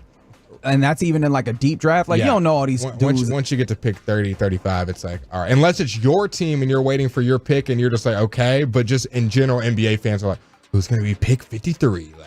Now, obviously, it helped that Bronny didn't get picked till 55, so people probably kept their TVs on. But I don't think it needs to be 2 days, right? But tell me why I think you're going to go the opposite. Yeah, I think that I don't know that it needs to be 2 days, but I can kind of see the idea. And look, first of all, we can be honest. Some of this is the clear push that the NBA has had towards expanding their media rights and making them more valuable overall. I don't know that this is hey, you have another 3 hours of daytime inventory that's going to be a huge deal. But I mean, that's part of it. But I think you alluded to one of those things. The first round, they have a decent amount of time between picks. And now in the second round, because you've moved to a second day and you're not trying to cram it into the prime time slot in the evening, you can let that second round breathe a little bit. You can have some maneuvering, because one thing to remember is I started by talking about it as a television product. However, we have all gotten into that place where we talk about these drafts as television products. They're talent acquisition processes, right? They're not really as much, or at least in theory, in their basic function, they're not really television products. At least they've made them into television products to make more money off of them, but this is something that they needed to do to, and before, in the 80s, they didn't even televise these things necessarily. And so, I think that do the things that help make the process work for the teams and those types of things. And I read a very interesting piece by our friend Jeff Fisher, Jory Epstein. Both of them are friends at Yahoo Sports. Jory covers the NFL. Jake covers the NBA, and them together kind of wrote a piece about how NBA teams going into this new split day draft consulted with some NFL executives and to see what is that extra day, what do you do through the night, how do you kind of pace yourself, what happens there. And I think that is allowing for more of the things and processes of team building that this is about. And so I don't hate that them having that. The only other way that I could see maybe giving that more space, giving that more room to do all of the talent acquisition stuff that happens around these times is if you did it as a full day as opposed to starting at 7 p.m. the first round. But the problem is that's the stuff that people really care about, and that's probably where you want that TV to hit in the prime time. And so splitting it 2 days seems to make sense to me. But hey, look, I'm also somebody that's you don't have to watch the HR meeting, right? I don't think that you have to watch the HR meeting and be interested in it. And let's be honest, even in our business, a lot of times the TV product, what we see is just kind of for entertainment. All the picks are going through on social media, on Twitter.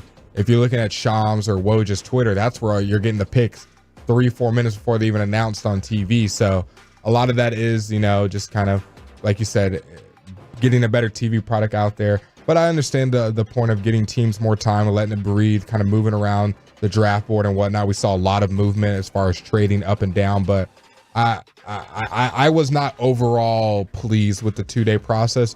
Definitely helped that Bronny was there to build up some of the hype. But if Bronny wasn't there, let's talk about it. Numbers were not great. Yeah, I mean, I guess we will ultimately see what the ratings are. I think it's kind of funny that we have become so consumed with ratings because it don't really matter to us if we really keeping it a buck. But hey, we'll see. That's how we put things in a category and gauge how well a product is. Well, you're not that good because this sport gets this and this sport gets that. Honestly, it's just it gives us numbers that we can ultimately try and make into whatever we want. Like if you are inclined to try and view it in a negative space, you can try and make those. You can use that number. And we love stats. That's right.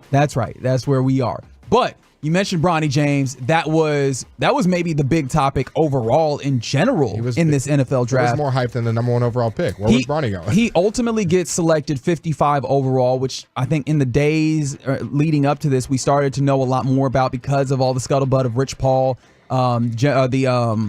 the agent from Clutch Sports. That obviously insane. That agency, LeBron's agent, a lot of other major players in the league's agents, and obviously Bronny James's agent in this instance. And he's done a lot of talking about where Bronny would and would not play. And I really should have gotten the audio on this, but Bob Myers broke during the broadcast at ESPN. He was talking about how they were going as far as, I mean, we knew that they had avoided some workouts and told some teams that this is where Bronny would like to play or what have you. And ultimately, Bob Myers made it known that Rich Paul had told certain teams that if they drafted him, that Bronny James would not come to the league and go and play in Australia. We all busted out laughing, Reggie, when we heard that. At the Mavericks facility? Because he came on, he said, yeah, I've talked to Rich Paul, and he said if a team drafts him, he's going to Australia. We're like, not like, oh, not going to prefer to play for you, ask for a trade. No, he's going to go play in Australia. Like pretty much like a almost comical way to put it of just like he is not going to play for anyone other than the Lakers. And we kind of had a sense of that, but to have it kind of put in writing, if you will, to kind of have it verbatim like that from Rich Paul through Bob Myers was kind of insane. I'll ask you this, Reg. Mm-hmm. Do you see that as a problem? Because I was talking to Kevin, our producer, before. He goes like, is this a problem? Like, well, this happens a lot. And they kind of mentioned this happens a lot with agents. It's just getting put on the bright spot. It's during draft night. Woj and Bob Myers are talking about it on national television. It's the biggest superstar in our sports, son. Everyone's hearing this. So it seems like a bigger thing, but this is not the first time it's happened.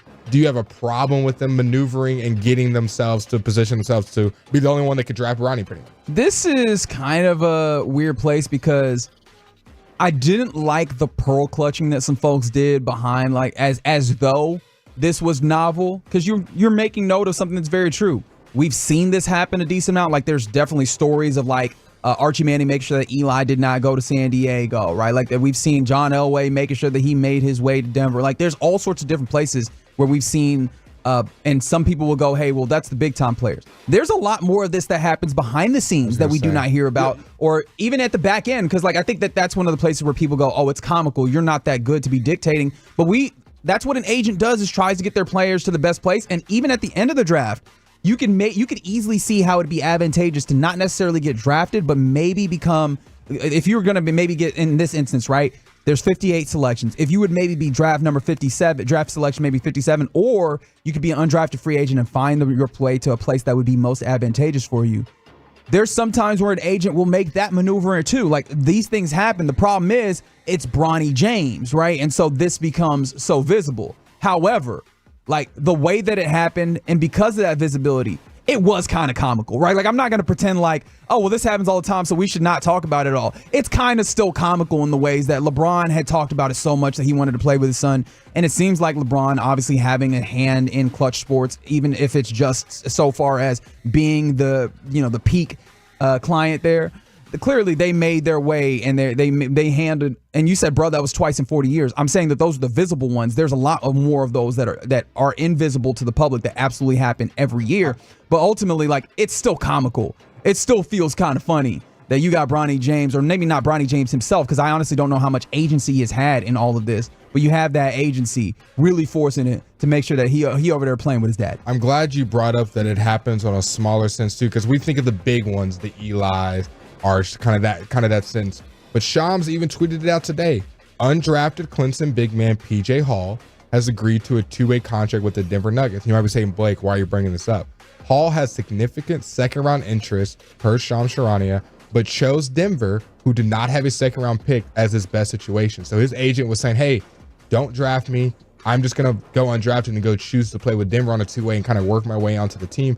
And there was 3 or 4 of these stories that came out during the draft. But let's be honest, guys, we don't care because it's not Bronny James. So we're going to cultivate, we're going to jump around Bronny because obviously this is the big story, biggest player ever. His son kind of maneuvering his way. It's going to seem like a bigger deal, but like me and Reggie are detailing, this happens all the time. Some stories are bigger than others, which grab our eyes more, and we feel like that's the only story. And this might be the one that's remembered 10 years from now.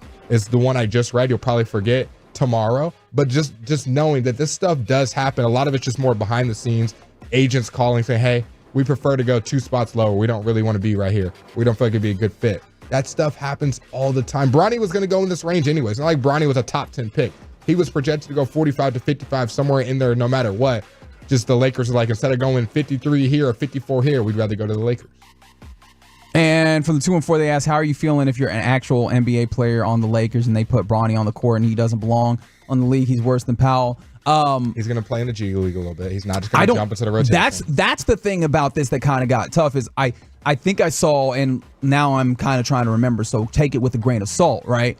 If I remember correctly, there was some level of notion that maybe there were some stipulations that he would not want a G League contract. Actually, I think he said he's not signing a two-way. Not signing a two-way. He wanted like just a regular roster spot. That's where I'm like, oh, okay, we might be doing a lot because he is a project, which a lot of guys are if you're in the back end of the second round, right?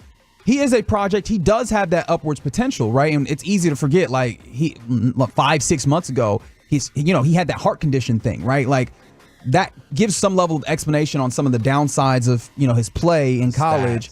But still, right? Like he's not a fully formed product, but there's a lot of guys that are not fully formed products. Hell, we just talked about Melvin Ajinca, who the Mavericks drafted 4 slots in front of him, right? And he is not a project. But I guess the idea of like dictating that I'm going to be in a spot that it's going to rub people the wrong way. It's going to rub people the wrong way, but ultimately that's up to the organization to make that determination if it's worthwhile to them because they're the ones that are going to have to answer for that. Rob Pelinka. And I think that I've seen some people that have pointed to the number 55 overall slot in the people who have actually made it to the NBA and played. Patty Mills, the only one who's been like a big time player. There's been a few, maybe like a handful of guys that have been kind of useful players.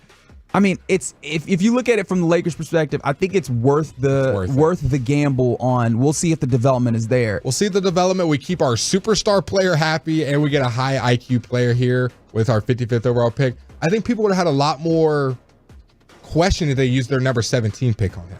Oh, you're just valuing LeBron's son. They went and got Dalton Knecht at 17, who I thought was a really good steal. Yeah, I can't believe they let him. They got him. And then they used their second pick that most people don't even sign to the roster on someone who is very valuable, is going to bring in eyeballs. Obviously, the Lakers enjoy that. LeBron's son, like there's a lot of pros to it. And let's be honest, a lot of the people that have negative comments on it haven't watched 10 minutes of LeBron or Bronny play in college. They're just seeing the counting stats. Well, I wouldn't say that. There's definitely reasons to be critical. I can understand if you have a level of criticism.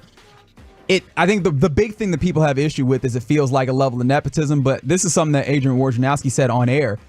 He don't want to hear about the nepotism because the nepotism happens in a lot of different places. I think whether or not we're willing to deal with the nepotism, I think also kind of in some ways deals with the people who are happening with. And I think LeBron James, a very polarizing figure that some people don't like, and they don't like the idea that this player seems to have a level of influence that goes really far. And the fact of the matter is, he just kind of does, guys. It's crazy, man. And look, powerful I'm not saying you have to like it, but things, as well, man. yeah. Powerful people, they get what they want. I hate to break it to anyone who's listening that thought that's not how the world works. Unfortunately, it does. Look at any businesses you're around or a part of, and look at the chain of command. I mean, it's the Giannis with Thanasis and Kostas and those guys. I don't think Kostas. I think Alex. And they keep Giannis happy at the end of the day. But I think people don't like that, and I understand why you don't like that. And unfortunately, business is business.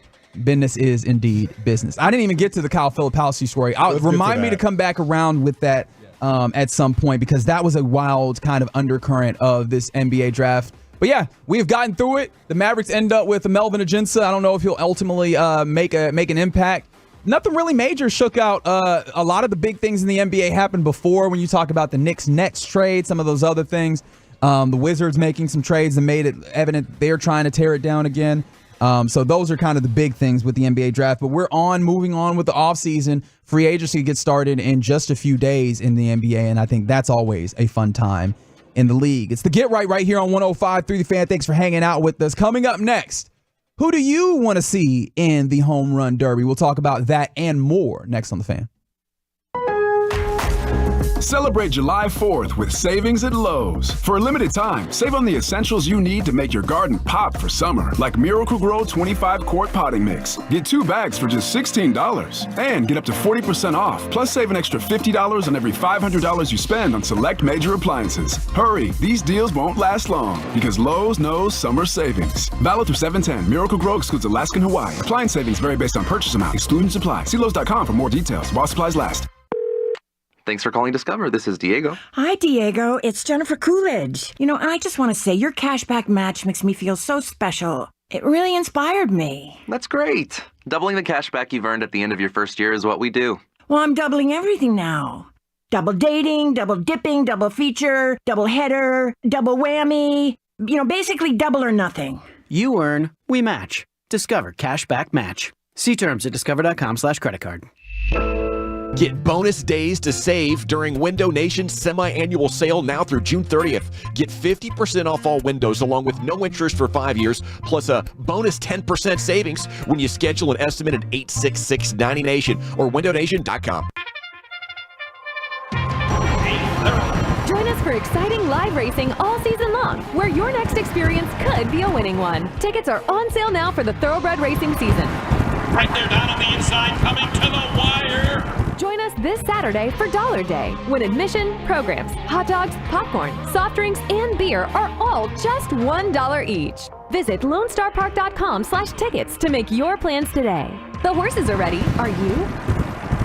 If you turn it on and leave it on The Fan, you know we're DFW's sports leader on insight and original content all day long. No need to go back and search for it. We send it to you. Yeah. Sign up for our fan newsletter today at 1053thefan.com. Proudly presented by Bosch Power Tools. For all of our fan contest rules, go to 1053thefan.com/rules. The Auto Award season is here, and our friends at D&M Leasing have some exciting news to share. Cars.com named D&M the top leasing company.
So get right here on 105.3 The Fan. Reginald Atatula here with you alongside Blake Elliott. Yes, Sirski. Thanks for rocking with us on this Thursday evening. Always get involved with the program by text again to the Frankel and Frankel Injury Attorney text line 877-881-1053, where you can let us know who you want to see in the Home Run Derby as the All-Star Game coming very quickly and coming to Globe Life Field in Arlington. Going to be a big-time celebration here in Agtown, and obviously Bruce Bochy already has his staff figured out for the day, so all sorts of fun things happening there. However, before we get to the baseball of it all, Blake, we just got something come across the timeline from the great Mark Stein. Yes, we did. Does really good work at his Substack. That's it is a must follow for Mavs fans, and he tweeted something out that is kind of interesting when it comes to your Dallas Mavericks. We've been looking for the idea of some movement and some motion when it comes to this team in their offseason. And this isn't motion, but this is maybe a little insight into what the organization's thinking. We love rumors. We love giving the Tolos what you want to hear. That's what you get when you listen late at night to the Get Right from the 571. Love listening to y'all on these late nights. We love talking to you on these late nights. Per Mark Stein, the Dallas Mavericks are reportedly interested in Kentavious Caldwell-Pope, but the Denver Nuggets may be unwilling to facilitate a sign and trade. League sources say there would be a mutual interest in free agency between Caldwell-Pope and the Dallas Mavericks. The Dallas Mavericks can only get into Caldwell-Pope's projected salary range via a sign and trade. You said Mark Stein tweeted this? Mm-hmm. Or is this in a Substack, and it's kind of in the Substack? Got you. Yes, sir. And it is believed that the Nuggets do not want to participate in a sign and trade with an interconference rival. Dallas just supplanted Denver as the NBA's Western Conference champions, even if that means losing Caldwell-Pope without compensation. The Nuggets, they're not trying to help the Mavs, but the Mavs are like, hey, we want KCP, and the only way to really make it happen is that sign and trade. But if you were to hit free agency, the Mavs and KCP have interest. It's just making the money work. That's very interesting to me. Yeah, I think you laid it out nicely. Kentavious Caldwell-Pope is a player that they're interested in. So let's start there, first of all, that the Mavericks, like Kentavious Caldwell-Pope, if you're unfamiliar with his game. The ultimate role player, the ultimate plug and play. Yeah, Kentavious Caldwell-Pope is very much that, 31 years old. He's a 6'5" kind of guard.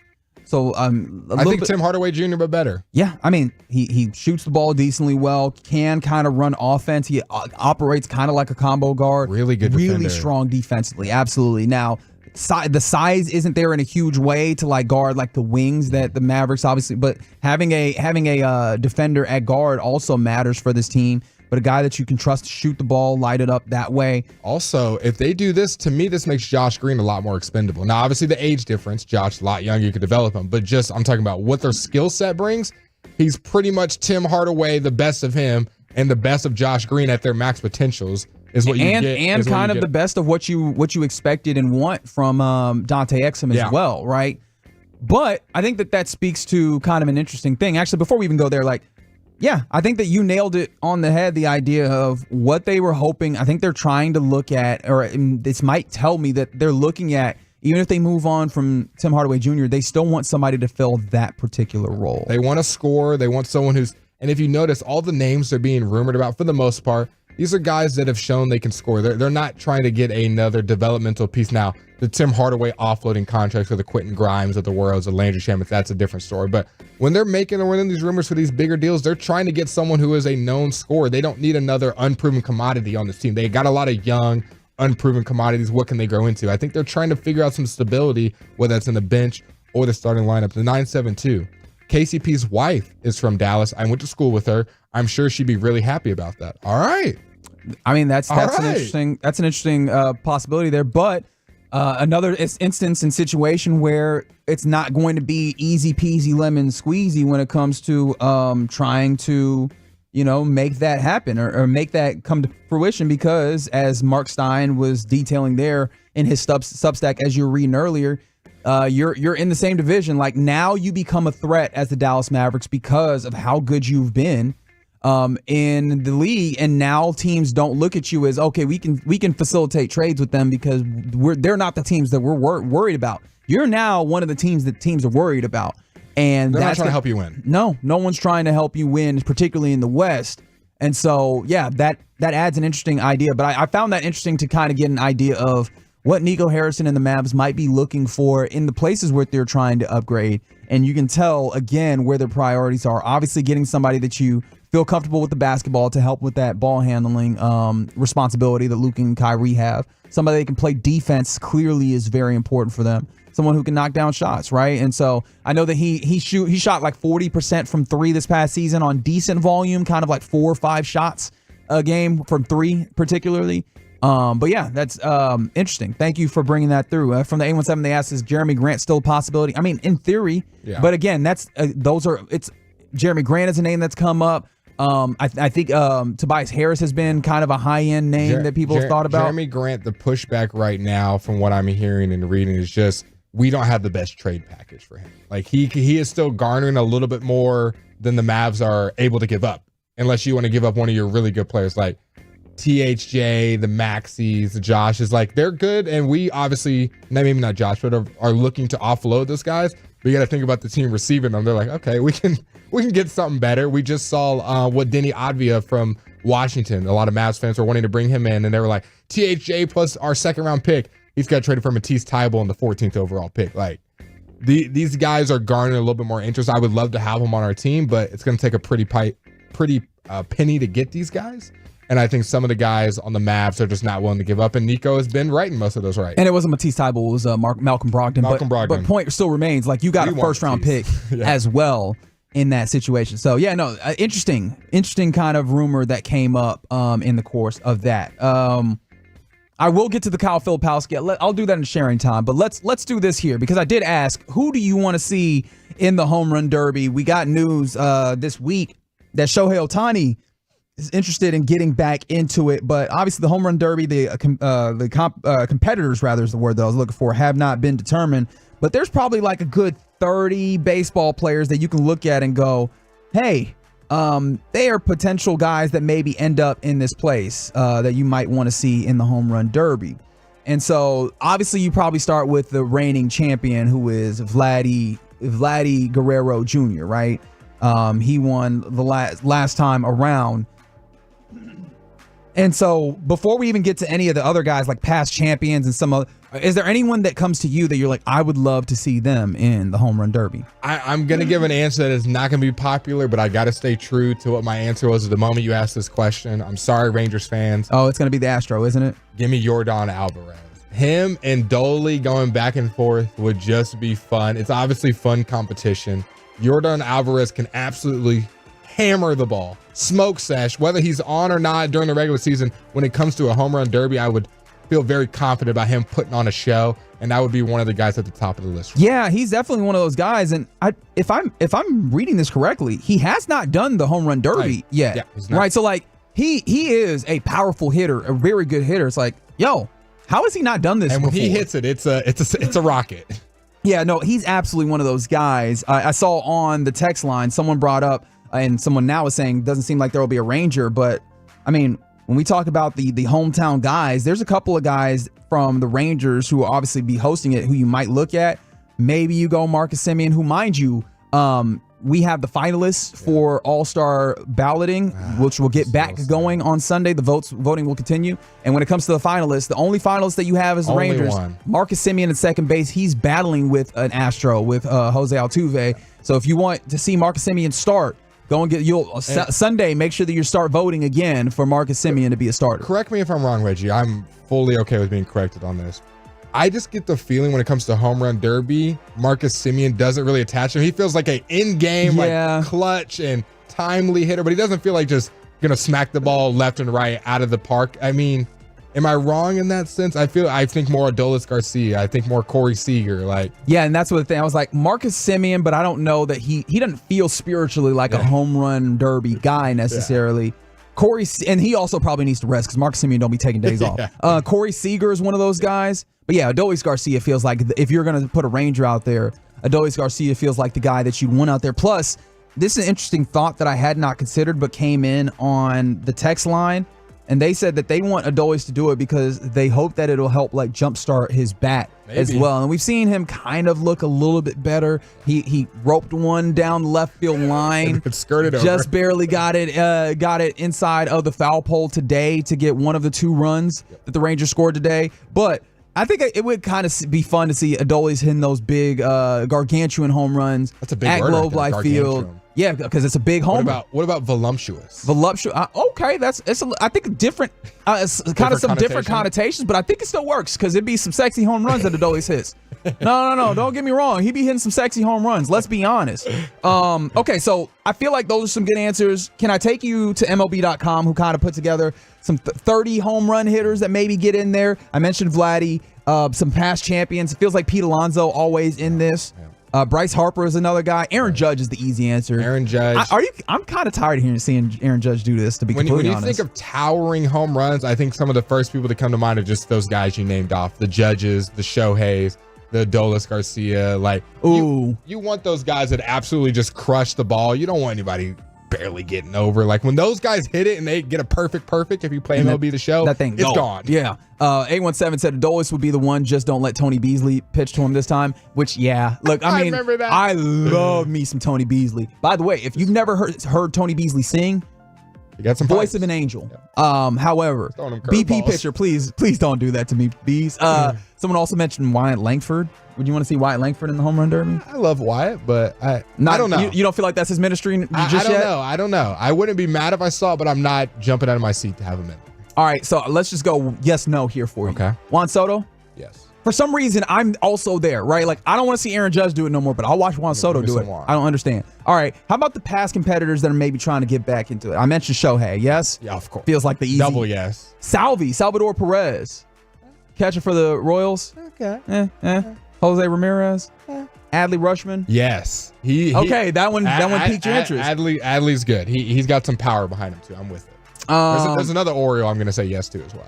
Well, go ahead and say it then. Gunnar Henderson. You want to see Gunnar get involved there? I believe he's leading the team in homers. He's getting he's getting close to 30 is what Jared said. He is.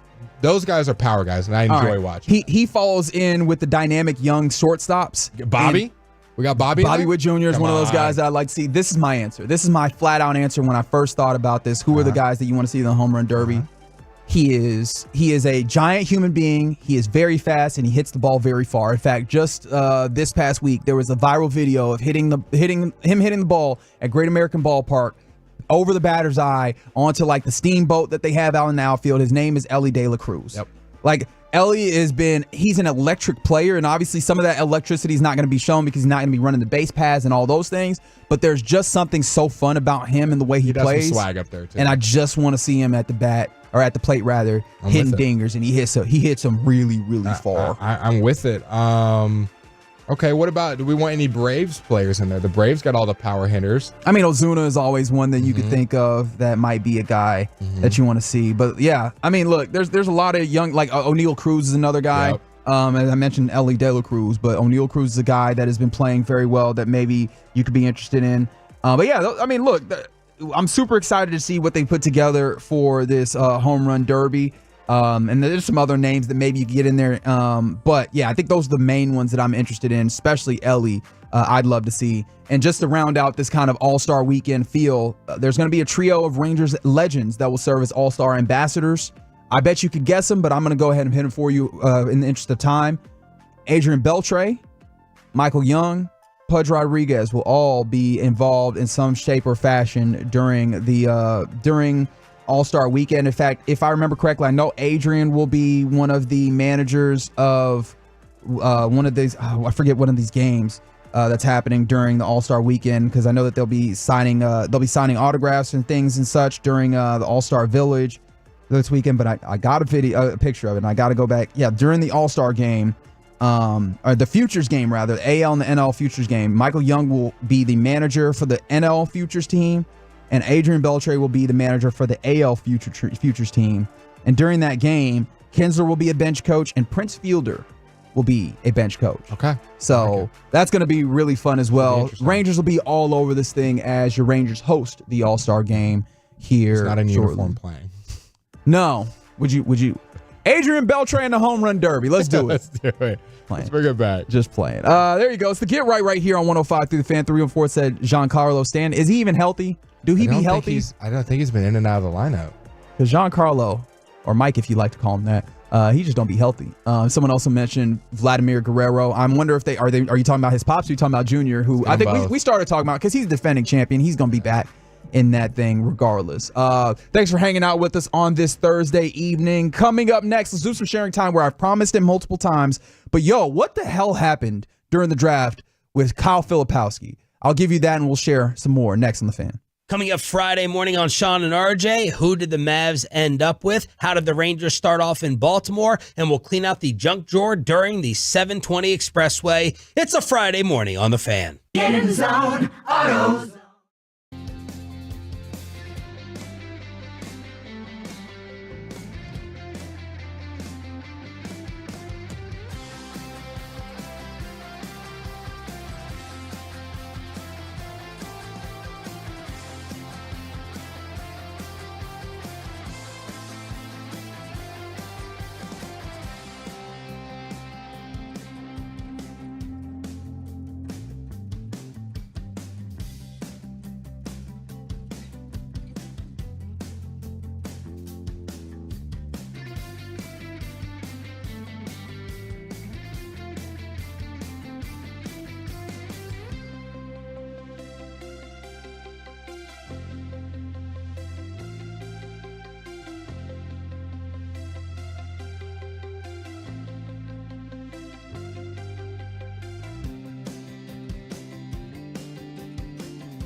Uber Eats has Lola V products? I gotta remember that. Well, you know, they say in order to remember something, you have to forget something else.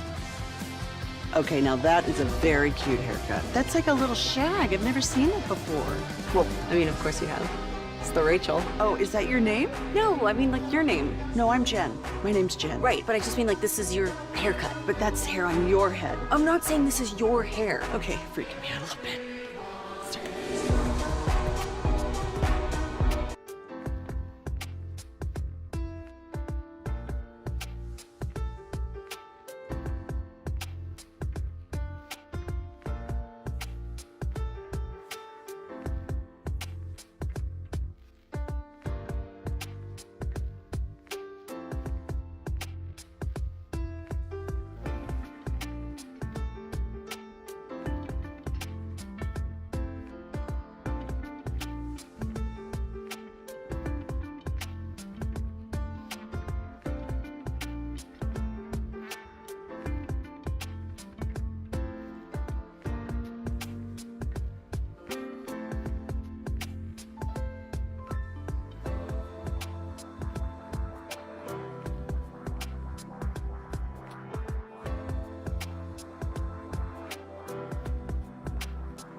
3 The Fan.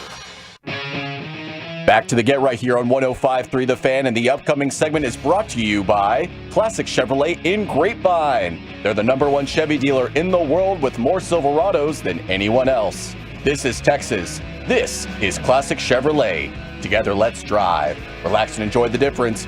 Based on new Chevy registrations 2023. Hey, man, you put some bass on that one. My goodness. It's the Get Right here. It's the Get Right on 105.3 The Fan. I try to give it my best, like, trailer voice, you know, where it's like, in a world. In a world. Coming soon to a theater near you. No, it's the Get Right here on 105.3 The Fan. I'm Reginald Atatula. That is Blake Elliott. And big voice man over there is Ross Levinsky. Thanks for hanging out with us on this Thursday evening in the Metroplex, where we were just talking about the home run derby participants that you would like to see. And folks were talking about a lot of different things. And then also, I mentioned some of the legends that would be participating in All-Star Weekend. And I mentioned that Prince Fielder is going to be one of the bench coaches for the Futures game. And one of you jerks from the 972 said, Prince Fielder, I thought that was reserved for Rangers legends. Don't do that to Prince.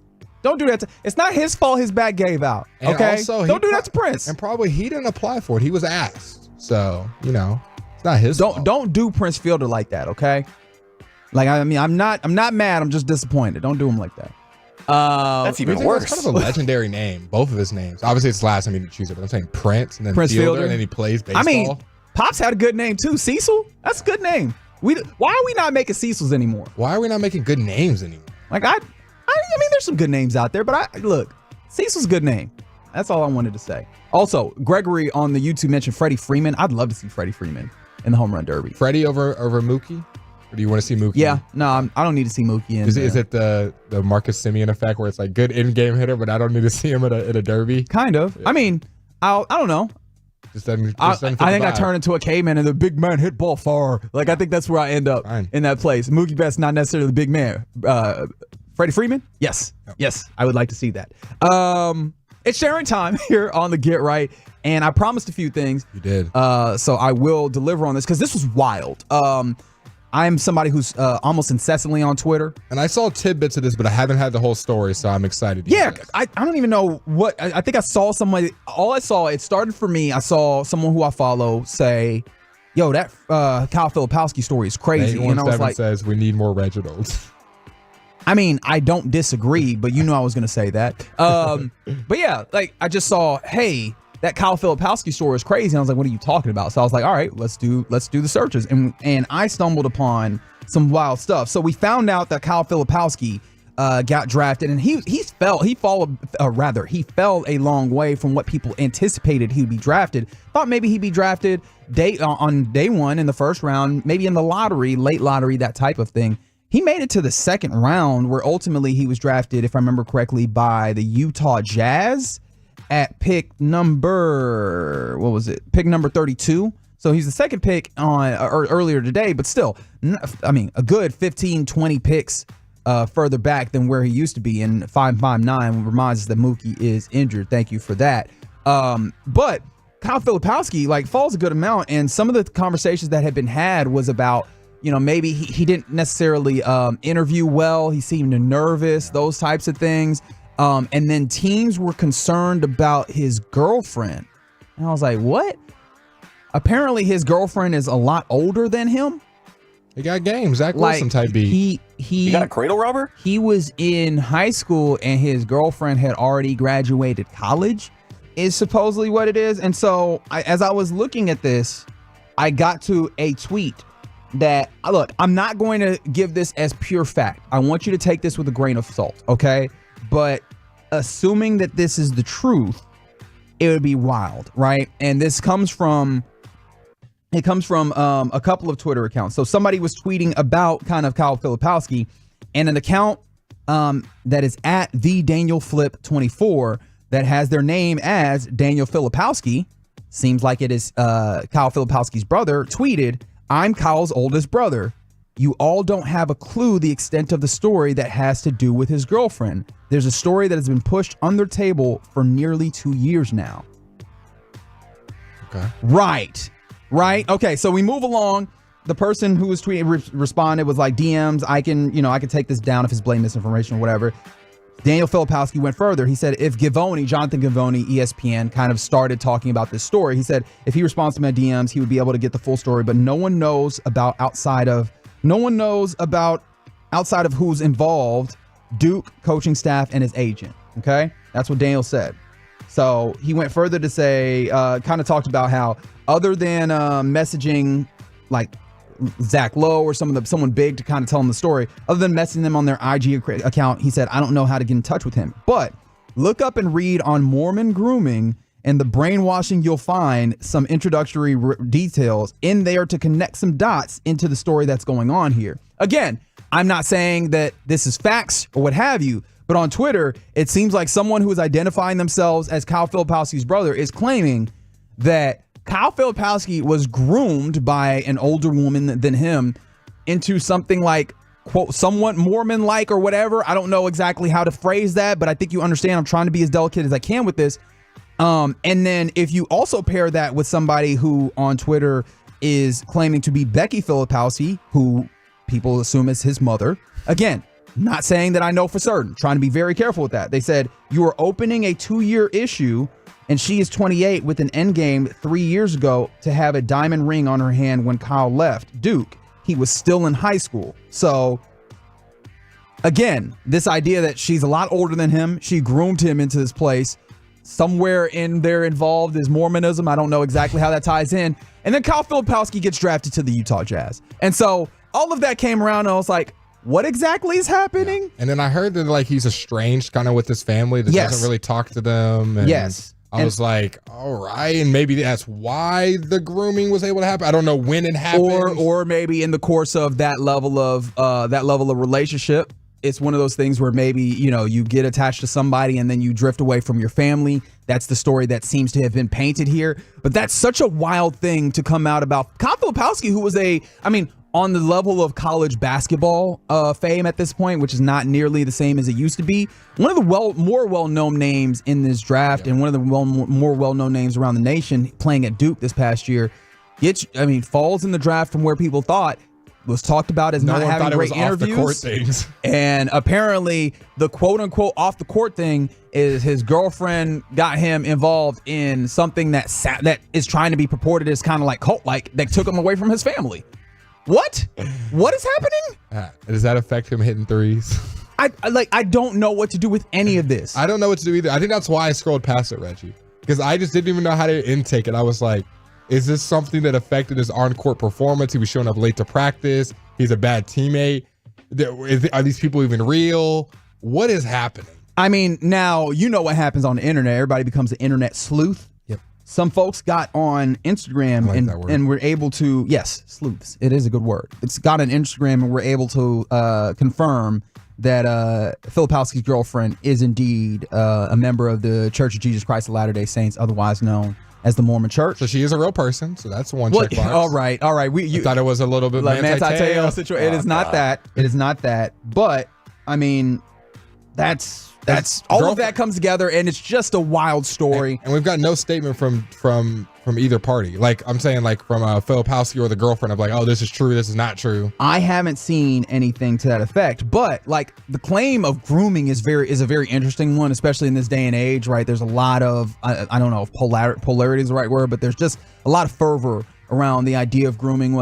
And this is such a wild place to see, because also it's like, it's a dude who was at the cusp of being an adult, right? In his, like, I guess, late high school years, where we're saying that this took place. And I just don't know what to do with this. I was talking to Kevin Hagelin about this because he's a Duke guy. And I was like, yo, this story's so wild. And he was like, I hope that people give a level of sympathy to Kyle Filipowski, because, like, grooming is a serious claim. And I know sometimes we think about that with, like, young girls or, girls or young women or those types of things. It's a young man, and we get kind of weird when we kind of role reverse that sometimes. So I don't look. I'm not trying to make this like, because I don't know how seriously to take this. I don't know what to do with this. It was just a wild thing that popped up today. We don't know if this is a farce. This is super serious. I ask you this, Reg. If you're in Kyle's situation, do you make a statement or do you just let it die out? I don't even know, because like make a statement on what, right? If you're in Kyle, I don't even know what Kyle's situation actually is what here. Do you say? Right? Like, I don't know what the reality is. Like, is I'm this not being groomed? She's just older and I like her. right? Or is this just I converted and my lifestyle I felt like did not match with my family? Because like as an adult, you're entitled to that, but I don't know what to do with any of that. Yeah. Any of that whatsoever. It was just a thing where I was like, oh, this is a boring draft. Oh, wow, this thing is really interesting, whether it's true or not. I don't know what's happening here. Yeah. So, yeah, that is the Kyle Filipowski thing that has happened now. Do with that what you will. And again, I'll add the disclaimers that I don't know how true it is. I don't know exactly what to do with it, but just a wild thing that popped up today. And I figured I'd share it with you. I'm glad because I was trying to get the full details and you laid it out perfectly. I feel like I was in the war room right there. Like we just relived that story. So I appreciate you delicately putting that story out for us with fervor. Is that a word you used earlier, fervor? I don't know. I might have. Fever. I don't remember what I was Fervor. saying. Ambiguously. Any other words that you want to throw in there? Fictitious. Okay, I'm not even I think it's fictitious. Is what you're I think you're being a bit obtuse, Blake. Lumber. Okay. Lumber is the word you went with. I was gonna say something a little bit harder, but I said let's just break it down into a shorter phrase. Okay. Lumber came out of my brain. Okay, excellent. That was sharing time here on the Get Right on 105.3 The Fan. Thanks for hanging out with us on the late night edition of the Get Right after we took over after Rangers baseball. Unfortunately, they fell to the Orioles 11-2. We'll talk a little bit about that. We'll talk about the Wings getting a win tonight and some other things as we'll get you your headlines coming up next on The Fan. Text away your thoughts to the guys right now on the truckwreck.com fan text line at 877-881-1053. This is DFW Sports Station 105.3 The Fan. Hey folks, Gavin Dawson here. I've got an incredible deal to tell you about. Right now, you get bonus days to save during Window Nation's semi-annual sale. Happens now through June 30th. Getting quality, affordable windows is a really big deal, and Window Nation has extended their sale to give you 50% off all of them. Plus, they're offering 0% interest for 5 years. It gets even better, though. When you schedule an estimate now, you'll get a bonus 10% off. If your windows are ready to handle the summer heat, congratulations. But if you're tired of paying high utility bills for air conditioning all summer, it's probably because your windows are no longer efficient, and that's a big deal. With Window Nation's semi-annual sale, replace your windows and save a big deal, too. I love Window Nation. You are going to, so do not wait. This month, only 50% off all windows, plus 0% interest for 5 years, and that bonus savings offer when you schedule your appointment right now. But hurry, this sale will end June 30th. Schedule a fast, no-obligation in-home estimate with the pros at Window Nation. Do not miss your chance to save. It's 866-90-NATION or windownation.com, 866-90-NATION, windownation.com. Check it out now. Odyssey Dallas Fort Worth, an equal opportunity employer, is dedicated to providing broad outreach regarding job vacancies at the station. We seek the help of local community organizations in referring qualified applicants to our stations. Community organizations that wish to receive our vacancy information should contact Paul Diaz at Odyssey Dallas Fort Worth by calling 407-919-1088. In addition, all listeners are encouraged to visit odysseyinc.com/careers for an online listing of job openings at all Odyssey radio stations. It's time to warm up that scoreboard and get ready to bring home the win with Specs. Specs has you covered with lower prices on all your favorite fan fuel. From craft beer, rare spirits, and world-class wine to chips, dips, and gourmet finer foods. And with same-day delivery when you order online or through the app, Specs is your MVP for the biggest score of the game. At Specs. Haircut, but that's hair on your head. I'm not saying this is your hair. Okay, freaking me out a little bit.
From our Highly Mazda of Arlington and her studios, it's time for the Get Right on 105.3 The Fan. Yes, indeed. Final hour of the Get right here on 105.3 The Fan. Reginald Atatula here with you alongside Blake Elliott. Yes, sir. We got Ross Lubinsky on the ones and twos. Thank you, sir, and thank you guys for rolling with us on this late edition of the program on a Thursday evening in the DFW. You can always get involved with the program by texting in to the Frankel and Frankel Injury Attorney text line. That number is 877-881-1053. You can also catch us on YouTube, where we got folks hanging out, 105.3 The Fan on YouTube, and twitch.tv/Dallas Fan Camp.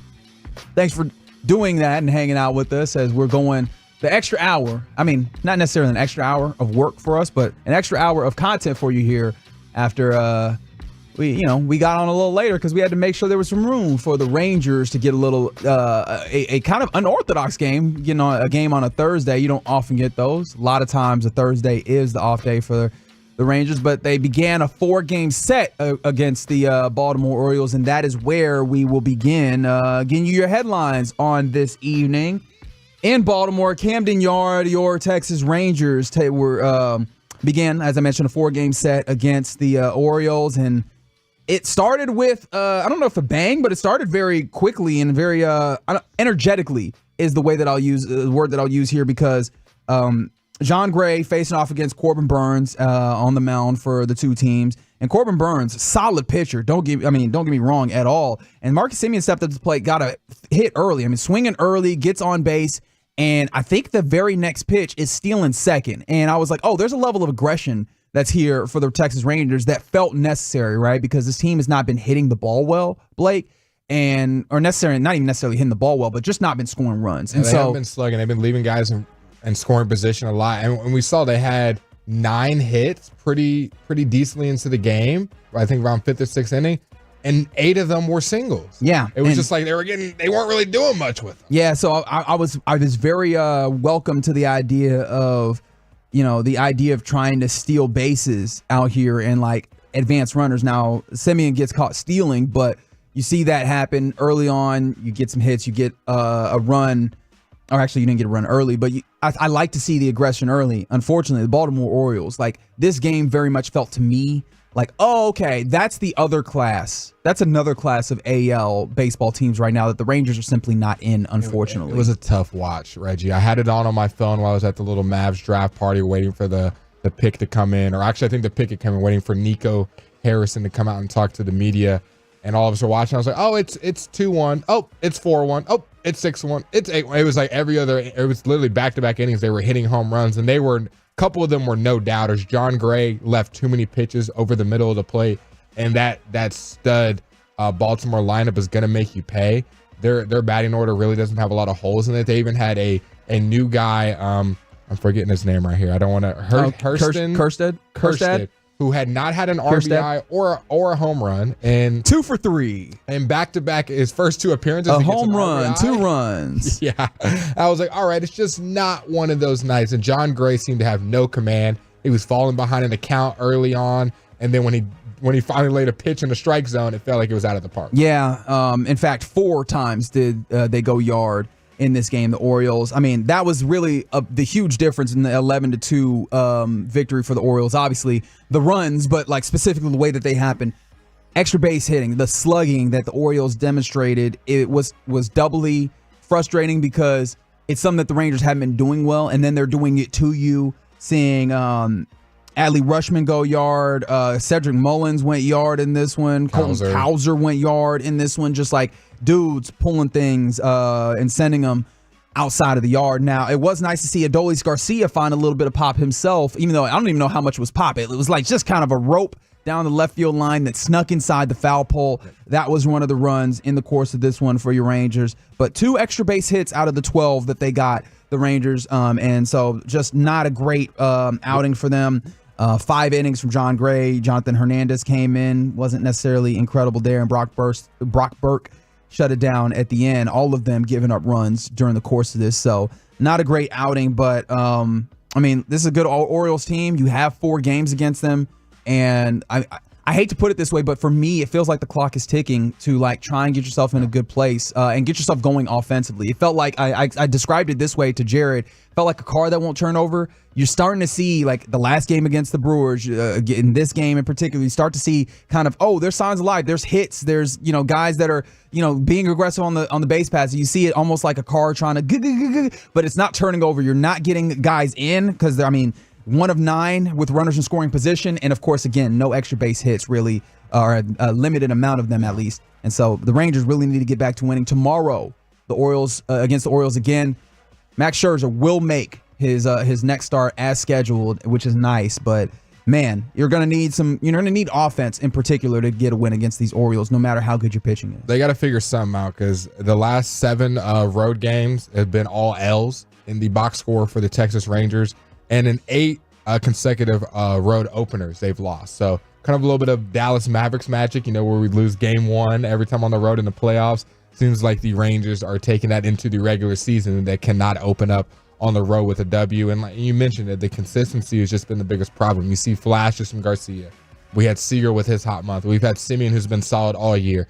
Josh Smith has come along. Even Simeon's had some down. But it doesn't seem like you can put it all together in a game. And then the one time they do, and they sweep the Royals, and you think things are going in, then they lose 4 in a row. So it's just they have not been able. We mentioned it in extra innings cross talking with Jared. They have not been able to put together weeks on weeks of just good baseball. It feels like you catch a spark, and the next thing you know, there's like a totally different baseball team. Whether it's the pitching, the hitting, the base running, the fielding errors, there just always seems to be something that rears its ugly head in these games. Yeah, and it felt like almost the opposite of last season, where it felt like at any given time when it's felt like, hey man, this might start going south, there was somebody stepping up and making big impact plays, and it doesn't feel like you're quite having that as of right now. So yeah, back at it tomorrow, 5:30 pregame right here on 105 through the Fan with our guy Jared Sandler. Our first pitch just after 6 p.m.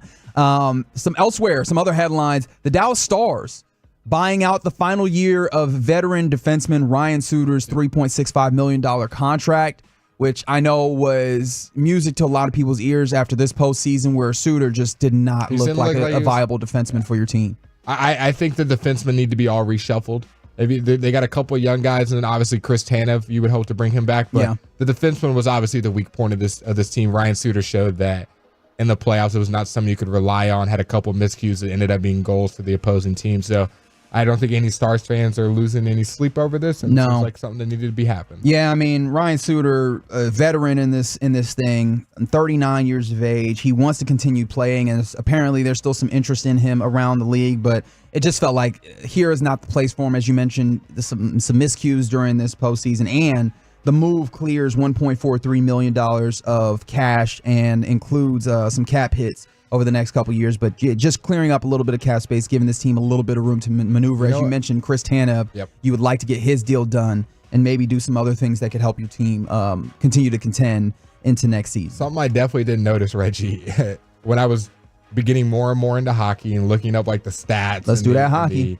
And the salary cap and just what kind of players are making. Hockey players do not get paid a lot. No. I'm looking like the top dude on the team is making, correct me if I'm wrong, like 12, 15 million. Like another guys are making 4, 6 million. That's just regular. And I'm like, whoa. And that's another thing that's tough is that as currently constituted, your salary cap, a lot of that money, when you talk about like that 12 or whatever, and I know that's not the exact number, but it's Jamie Benn and Tyler Seguin. And Ben gave you a little bit of something. Seguin, it didn't feel like he was giving you nearly as much, but those guys aren't like the carrying factors that your contracts would seem to dictate. And so that's another thing that's kind of making the salary cap a little bit tough to navigate for the Stars right now. So any given place where you can make a little bit of money back, and Ryan Suter seemed like a very obvious answer for that. So salute to the two consecutive time GM of the year in the NHL, Jim Nill, for continuing to do the things necessary to try and put the Stars in position to be winners in this league. So we'll see how he continues to move in that offseason in the NHL.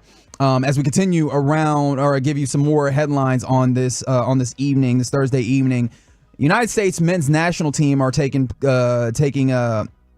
part, rather, is the word I was looking for, in the Copa America. And in the group stages, you get 4 teams in a group, and then they play 3 games, and after the 3 games, whoever has the most points, first, second, third are going to move on to the round of 16. Well, the fourth is eliminated. Yeah. I mean, in the third place, you have a chance of getting in, but first two spots give you a automatic move on to the next round or out to the knockout rounds. And the USA, they won their first match, like expected. They played Panama today, a team that in most situations you expect the United States to win. However, Tim Weah gets a red card early in the match. I'm talking less than 20 minutes in of obviously the 90-minute match, and they're down a man. They ultimately lose 2-1 to Panama, and so that makes the points of this a little tough because they're going to have to play against Uruguay, who I told you earlier they were playing earlier today.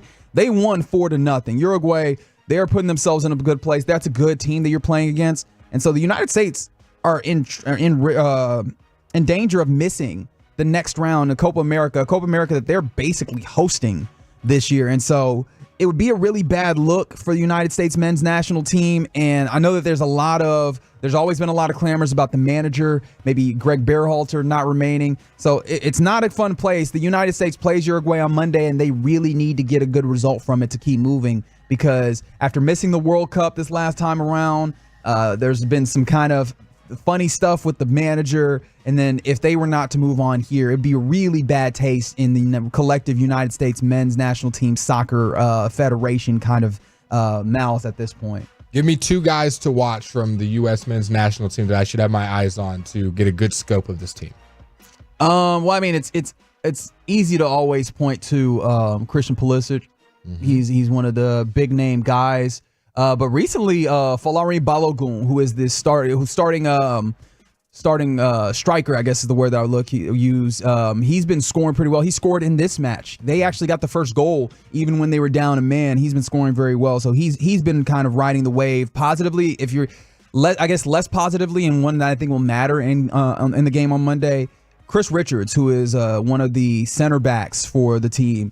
He's been having a little bit of a so-so go of it. And so if he's playing well defensively for U.S. On Monday, that'll be helpful. But if he's not, that could be a problem for this team. So that was a thing that happened today. And I mean, if you're interested in soccer, that's kind of a tough place for them to be. As we continue to get you some headlines on this evening, there is another basketball team that plays in the greater DFW area. It's the Dallas Wings. Woo-hoo! And they had been having a really rough go of it.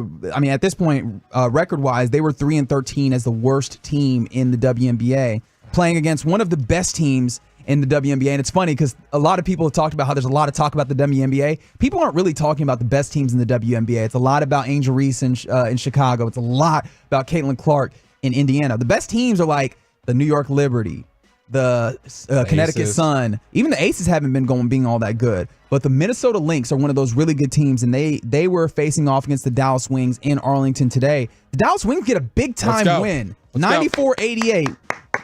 On the record, worst team in the league, getting a big-time win against one of the best ones, and it coincided with the return of Odyssey Sims, who is a veteran in this league. She comes in as a hardship contract because there's been a lot of injuries to this Wings team. You know how that is. You have a lot of injuries. You just go get somebody who knows, who knows how to play. And she just helped this offense click in. They scored 94 points in this game to 84. And remember that this is a 40-minute game compared to like the 48-minute game that happens in the men's game. And so, man, just a fantastic showing. Odyssey Sims comes in 18 points, 4 assists, 3 steals off of the street in a way.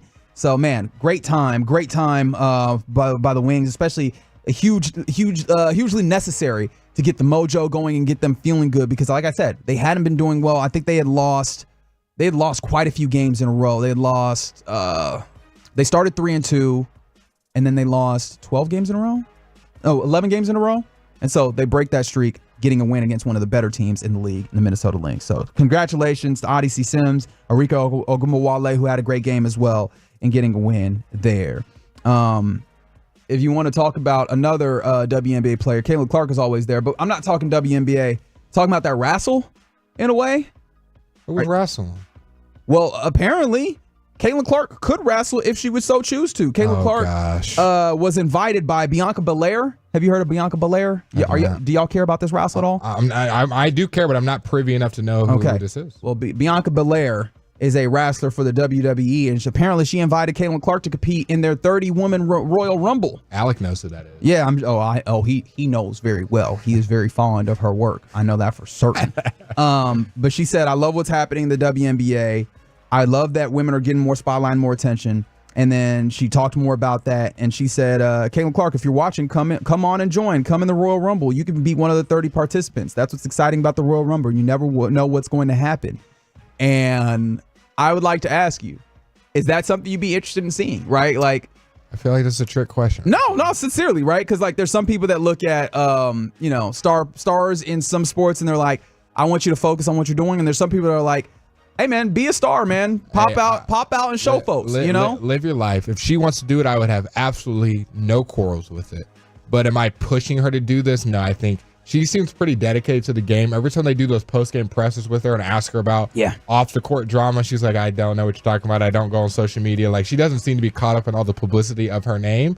So I think she would probably decline herself. I don't think that's something that would interest her. But if she were to do it, I would have no problem with it. Be a superstar.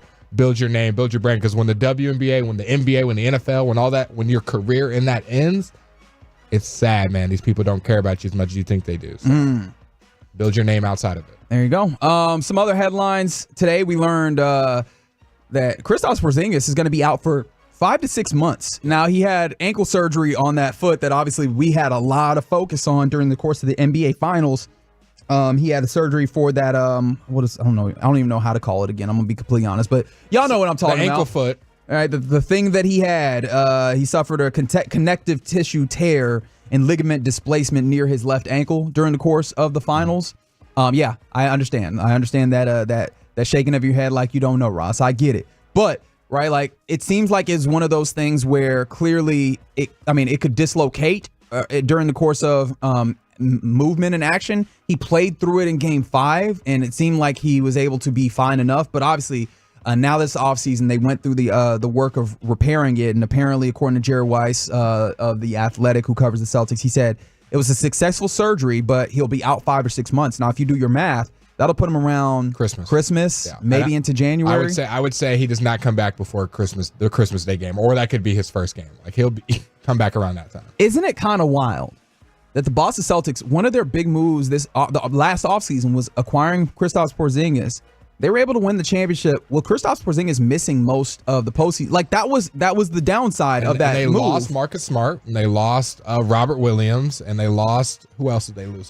They lost one more player, but they lost a lot of their roster, added, in quotations, Kristaps Porzingis, who, like you just said, didn't play most of it. So it's almost like they played with kind of a new roster. It was really interesting. The guys that you get pretty much just, Drew Holiday. They added. It was pretty much just Drew Holiday in and the rest of the guys out, and they were able to win an NBA championship. Yeah, so at least Kristaps Porzingis won't be there for the entirety of the year. But, I mean, if you're the Boston Celtics, which you are not here locally, but I imagine the Boston Celtics have been probably bolstered. You have that playoff medal now, or championship medal. You know that you can do this, and you've played a decent amount without him to where you know how this team works when he's not there, and you know that he could be integrated back in pretty quickly. I mean, just looking at this upcoming season, and we haven't even gotten through the offseason, is there a team that you feel has a better shot at the title besides the Boston Celtics right now? The Dallas Mavericks. I should have expected that. That's on me. You know what? I'm just going to hold on to that one.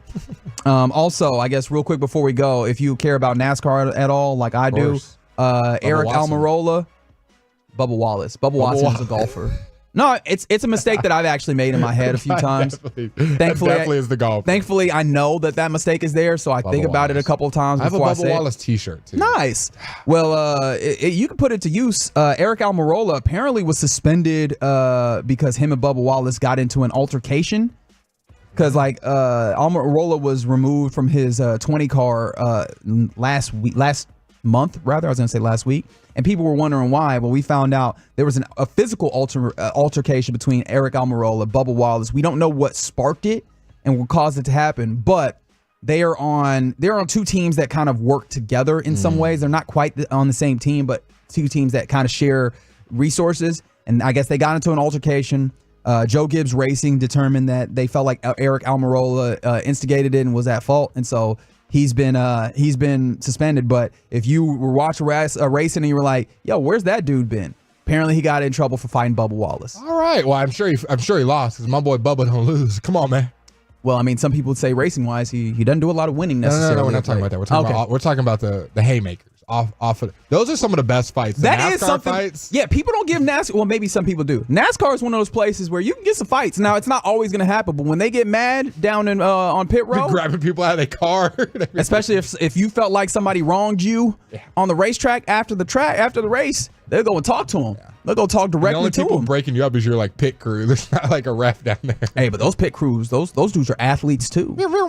So yeah, no, it gets. But yeah, that was an interesting thing. And you know, I love talking about a scrap if I have an opportunity to talk about a scrap. So there you go. Those are some headlines on this Thursday evening in the Metroplex, right here on the Get Right on 105.3 The Fan. Thanks for hanging out with us this evening. Coming up next, there was kind of some reports that McCarthy is fed up with the Cowboys.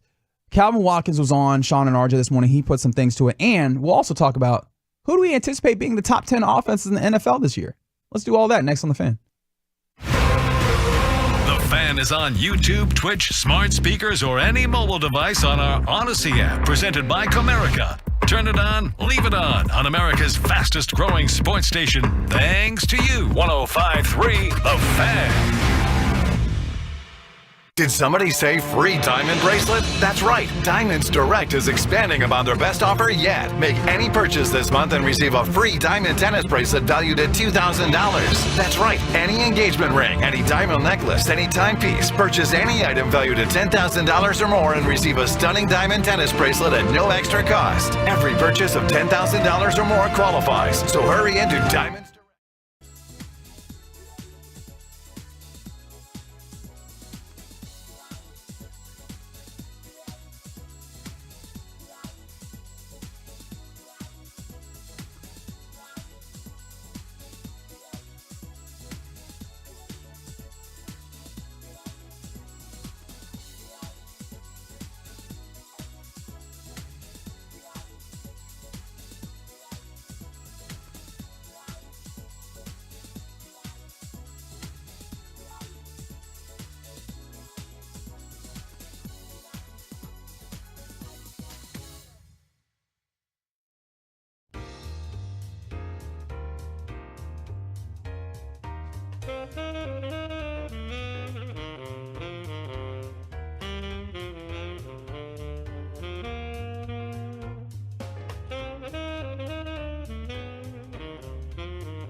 Do you think it's true that you've got to forget something else to remember that Uber Eats has groceries? No, that's absurd. Hey, remember when you used to be a, what was it, Pepper Lady? Pepper Lady? Wasn't it Cinnamon Sisters? Basil Babes. Saffron Squad? Nutmeg Maidens? Paprika? No. Nutmeg Maidens. I just said that. Was it Spice Girls? Doesn't sound right. Was it Saffron Squad?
Get right here on 105.3 The Fan. Reginald Atatula here with you alongside Blake Elliott. Yes, Sirski. Thanks for rolling with us on a late Thursday evening here in the Metroplex, taking you to midnight here on 105.3 The Fan. Thanks for hanging out with us. A little bit of, it's not breaking news, but a note to be had as the Mavericks add another player, not to their roster, but for their Summer League squad, as Summer League just a couple of weeks away as well.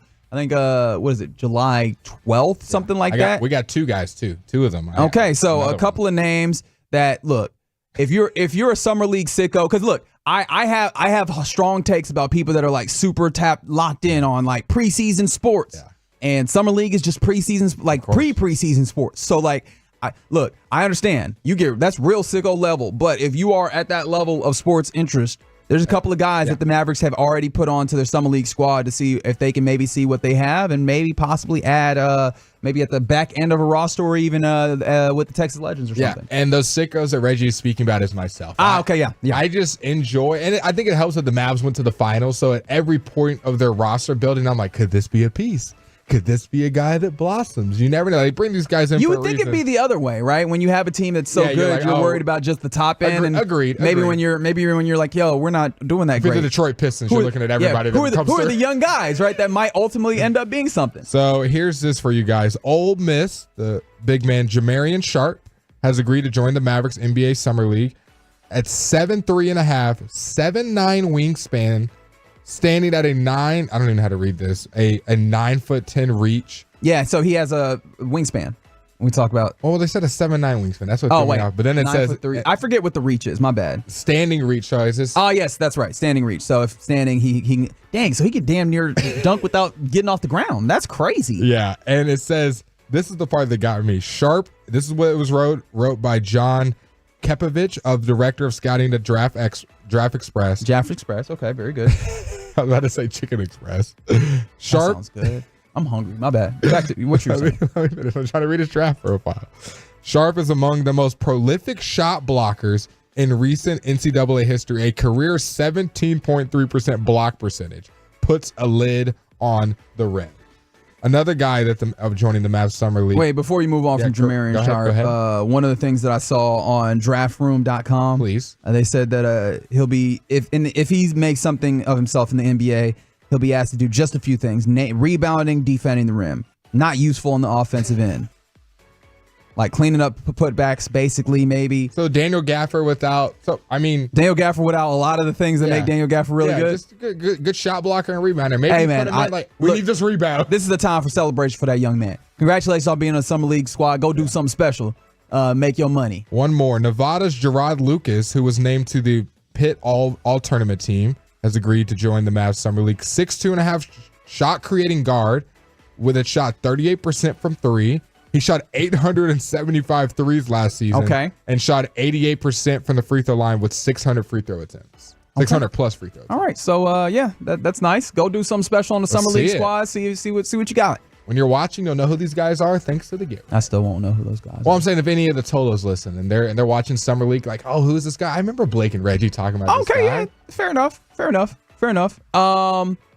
What did I say we was going to talk about? Mike McCarthy. That's right. Because Mike McCarthy, it was reported, and oh my goodness, I got to remember the name of this gentleman because he does good work. I know, but it's Tyler Dunn of the Go Long Substack. Yeah. He kind of a random throw out there. Yeah, former Packer, and I know that sometimes if you're not backed by like a big media company, people go, "Ooh, I don't know the credibility." He's a very credible individual, and I'm sure you've heard already the conversations around that he put out there is that and it was earlier this month, the idea that anonymous source kind of quoted that Mike McCarthy is fed up with the team, particularly Jerry Jones and the way that he gets down. I thought that Calvin Watkins, who joined Sean and RJ this morning, had a very interesting note. And if you could help me out here, Ross, this is going to be cut one. I thought he had an interesting perspective on that kind of reporting that happened when it came to the idea that maybe Mike McCarthy might be fed up with Jerry. Every coach in the league can probably complain about something. And Mike is no different. Did he want Joe Wood as a defensive coordinator over Mike before they ventured down the path of Mike Zimmer? Yes. But he accepted it and said, okay, I love Mike Zimmer and he's cool. Does he want Dak re-signed and CD Lamb re-signed? Of course he does. What coach who's coaching the Cowboys wouldn't want that? Right. Is he understanding that the salary cap has been a detriment to the Cowboys because they've paid so many veterans big money and they haven't really signed guys like Dak and CD sooner, and that has affected the cap in future years so they could get some veterans? Yes. However, last year, two of the most prominent players on their team, they acquired by trade, right? Did he want Zeke Elliott signed a little bit quicker during the draft process? Yes, but they got it done. So there are little things that bother McCarthy. Does he want a contract extension? Well, hell yeah, he does. He likes living here. Yeah, who wouldn't want to security in their job? So, yes, those are a lot of things that he wants. But is he fed up and he says, I hate Jerry and Steven, the cheapskates? From people I've talked to, that is false. So what I took from that was the story has a little bit of validity, but it's taken in the wrong vein of he's fed up. And I think people paint the picture themselves that he wants to be out of there and he doesn't want to work with Jerry and they have this horrible relationship. Do they have differences and opinions on how they want stuff done in business? Yes, that's how every business works. There's most time people don't always see eye to eye with things. And I don't think it's some huge grand thing where he needs to be fired tomorrow or Jerry wants him out or McCarthy wants to be out. Otherwise, that stuff would have happened. It's just, you just have difference in opinions and things. Hey, could we assign Zeke a little bit earlier? That's what McCarthy wanted. Jerry and Steven, let's wait a little bit longer. So it's just differences. But I do think that it is, like, there are differences, but there's a lot of them, right? And I think that it does highlight kind of the distinction from the situations that Mike McCarthy's been in previously, where he's been able to have kind of input, and you can tell that this has been a grading on the way that he likes to do things. The thing about this is, with this story, all that's fine and good, right?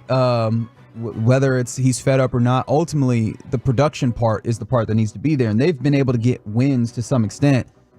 Unless you want to tell me that the failures in the postseason are because of those types of things, which, I mean, some of those things you can point at Jerry, but one of the things in particular, and I talked about it with CA last night, him in particular, his offense was one of those things that failed miserably and was really handled up by the Packers last in the postseason. So you know what's funny? The beginning of the season, the end of the season, the offense was bad. Middle of the season, woof, yeah, best offense you've ever seen. And remember, the beginning of the season was like, oh, we're this is my thing. I'm going to what I want to do, and it looked atrocious. Like 9 points a game, right? And so, like, again, some of that is having the right proper roster for him, because the offensive line in particular, the running back situation wasn't well situated for them to run the ball well. But, I mean, all those things considered, right? Like, I understand that some of the groceries that he's been given or some of the ways that the organization runs aren't optimal. Like, you can't even lie and say that the Cowboys are optimal for any coach to come in and win. There's stuff to win, and I think you knew that coming in, or at least you knew a decent amount of that coming in. If this is the story that we're putting out there, like, I don't think that this matters on the grand level of getting it done. I think where it would matter is on the back end of this, if he is relieved, if you come to the time where Jerry Jones is not in a place to re-sign him to a contract where he's like, all right, it's comfortable here. Like, when it comes to my family's here, I like being here. It's, it's a good team and all that. They pay well, but I'm sure that if you come to that point where it's like, hey, we're going to part ways, I'm sure that he'd be willing to be rid of the stress of this place, because this place does stress you in a way that I think some other places don't. Yeah, I think it puts you in a situation that most people aren't used to. And I think McCarthy came into this thinking, hey, I'm going to have maybe not all this control, but do stuff how I did in my old job. Whereas a lot of people do when they go into a new job. And then you realize, all right, things are different here. All right, things are really different here. And maybe things start to leak out left and right. And next thing you know, somebody gets a hold of you being a little unpleasant with your new employer and who's above you. I don't think it's anything, like I said, to be up in arms and the Cowboys are collapsing from the inside out. Is it probably the report that Jerry wanted going out? Probably not. But I don't think it is something to put too much emphasis on. But I do think it is something, like you mentioned, that there's validity to it, and they obviously do not see eye to eye on a lot of different things. Well, yeah, Jerry seems to operate on the all press is good press time of things. But I think Calvin mentioned a number of the things that, like, he basically felt like he laid out. And if you want to read this in written form, he wrote this up in the Dallas Morning News. Calvin Watkins always doing good work there. He wrote this out, and he really highlighted us kind of various things that it seems like Mike McCarthy maybe not super happy about that can be looked at as like kind of annoyances. The idea that Dak and CD haven't been kind of signed, the idea that they took a while to get Zeke signed up, that they went for Zimmer instead of Joe Witt Jr. as the defensive coordinator. What other things? The idea that his contract hasn't been renewed. Am I missing anything? If I'm missing anything, there's, feel free to run those back. Blake, which of those kind of, I guess, grievances would you feel are the most well-founded, or is like does he have the best leg to stand on being annoyed of with the situation here with the Cowboys? I think the one that actually has a little bit of credence is the defensive coordinator thing. I feel like that's something that directly affects him. Zeke being signed at a certain time might be annoying, but I don't think it's like, oh my gosh, Zeke was getting targeted by all these teams.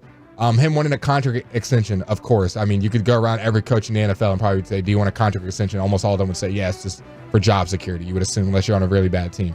I think the defensive coordinator, him wanting Joe Witt and not preferring Zimmer, I think it's going to show its ugly head at some point, right? I would think. To be fair, I do want to, before we go too far away from that, I do want to make it clear that Calvin Watkins did say, hey man, he has a familiarity with Zimmer, like he was able to move quickly to, okay, well, this works as well. Yeah. It wasn't his first option, but I just wanted to make sure that was clear when you were talking about that. I think the same way with when we talk about the Lakers head coaching. They wanted Hurley. That was the first option. It was well documented.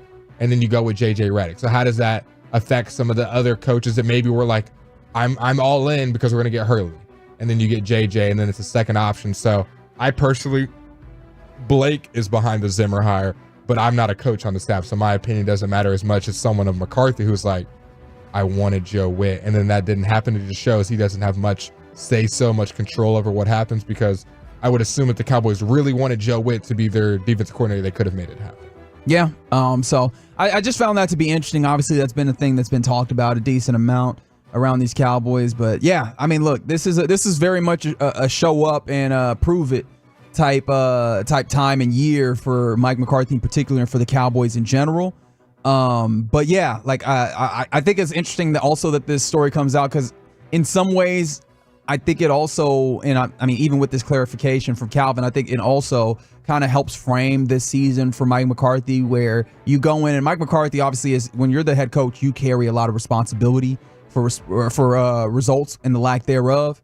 And I think that this helps frame it in some ways. We're like, hey, remember, I'm not getting everything I want in trying to make this happen, right? There's other circumstances that are happening. And so, I mean, look, blame can go around, but remember, it got to go all the way around. And so I find that to be interesting. And I don't know if this is like McCarthy. I'm not trying to say that this is McCarthy that put this out or what have you, but I do think that this helps frame this thing up a little bit more. And I know that there's a lot of people around these parts that already blame Jerry or Steven or what have you. But I think it makes it interesting to remember, like, hey, there's a lot of people factoring in. But for me personally, I get all those things, Mike.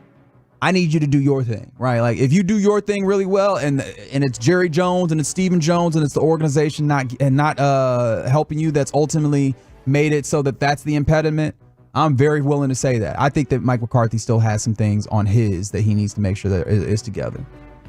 There you go. It's the Get Right here on 105 through the Fan. Big shout out to Tejano Boy, who's been hanging out with us on the YouTube chat all night long, talking about everything. Food, the Mavericks, who he wants to see there, Bronny James, everything, hanging out with us, and apparently coming to us from Mansfield. So shout out to Mansfield, home of one Alec Medford, and home of Tejano Boy, hanging out with us. So Get Right here on 105 through the Fan. Been a fun evening thus far, even though the Rangers unfortunately took a loss 11-2 to the Orioles. That's what we came in after. But now we're coming up on when we got to get out of here. But there's one more segment. It's called The Final Call. We'll do it next on The Fan. Coming up Friday morning on Sean and RJ, who did the Mavs end up with? How did the Rangers start off in Baltimore? And we'll clean out the junk drawer during the 720 Expressway. It's a Friday morning on The Fan.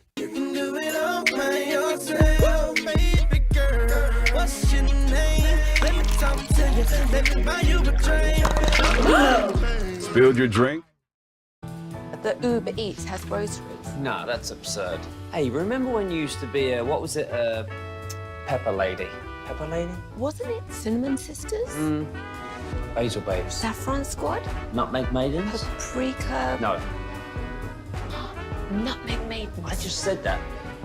Was it Spice Girls? Doesn't sound right. Was it Saffron Squad?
The Fan.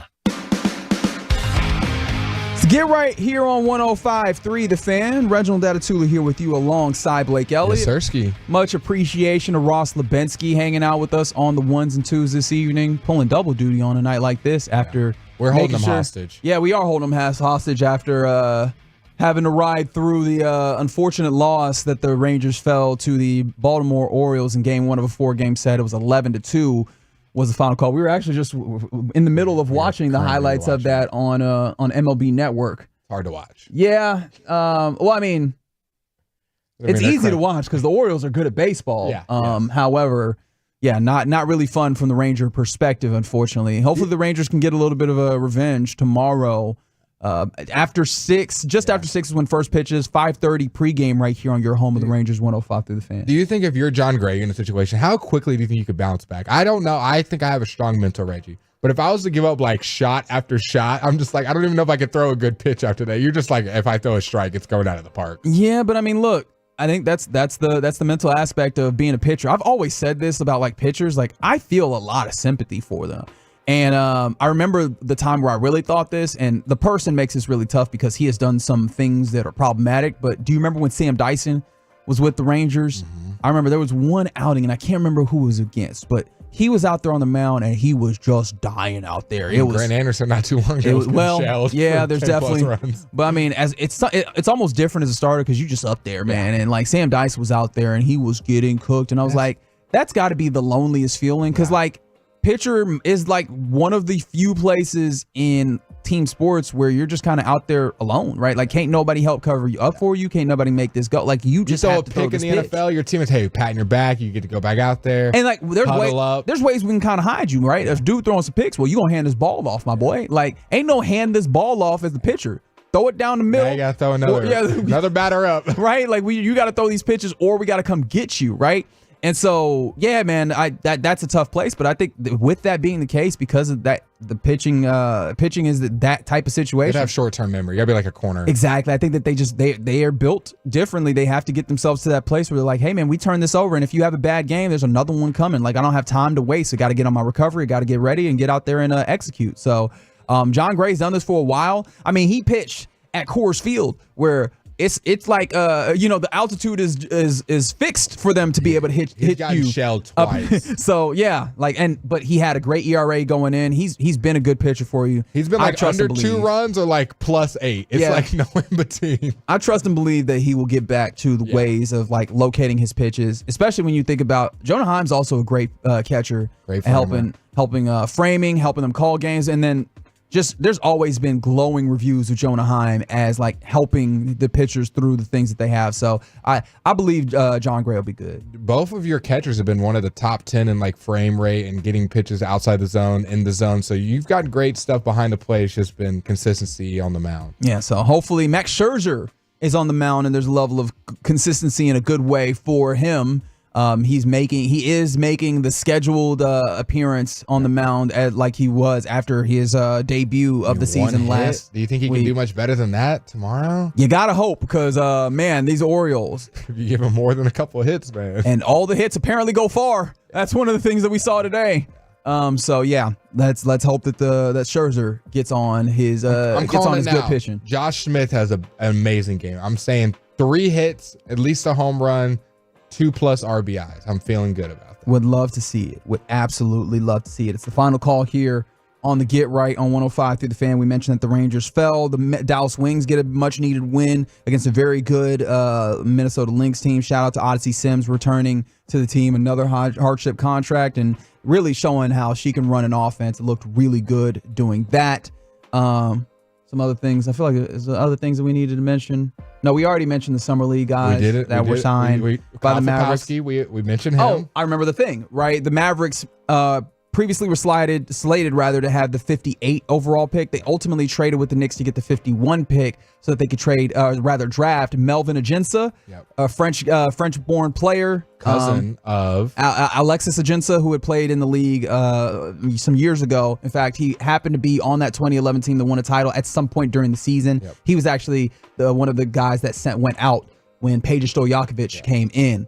But with all that being the case, Melvin Ajinca now officially Mavericks have the draft rights to him. We don't know if he'll come over and play this year in the States. He might stay in Europe. We don't know that. However, in making that trade, the trade stipulations were the New York Knicks got 58. Yep.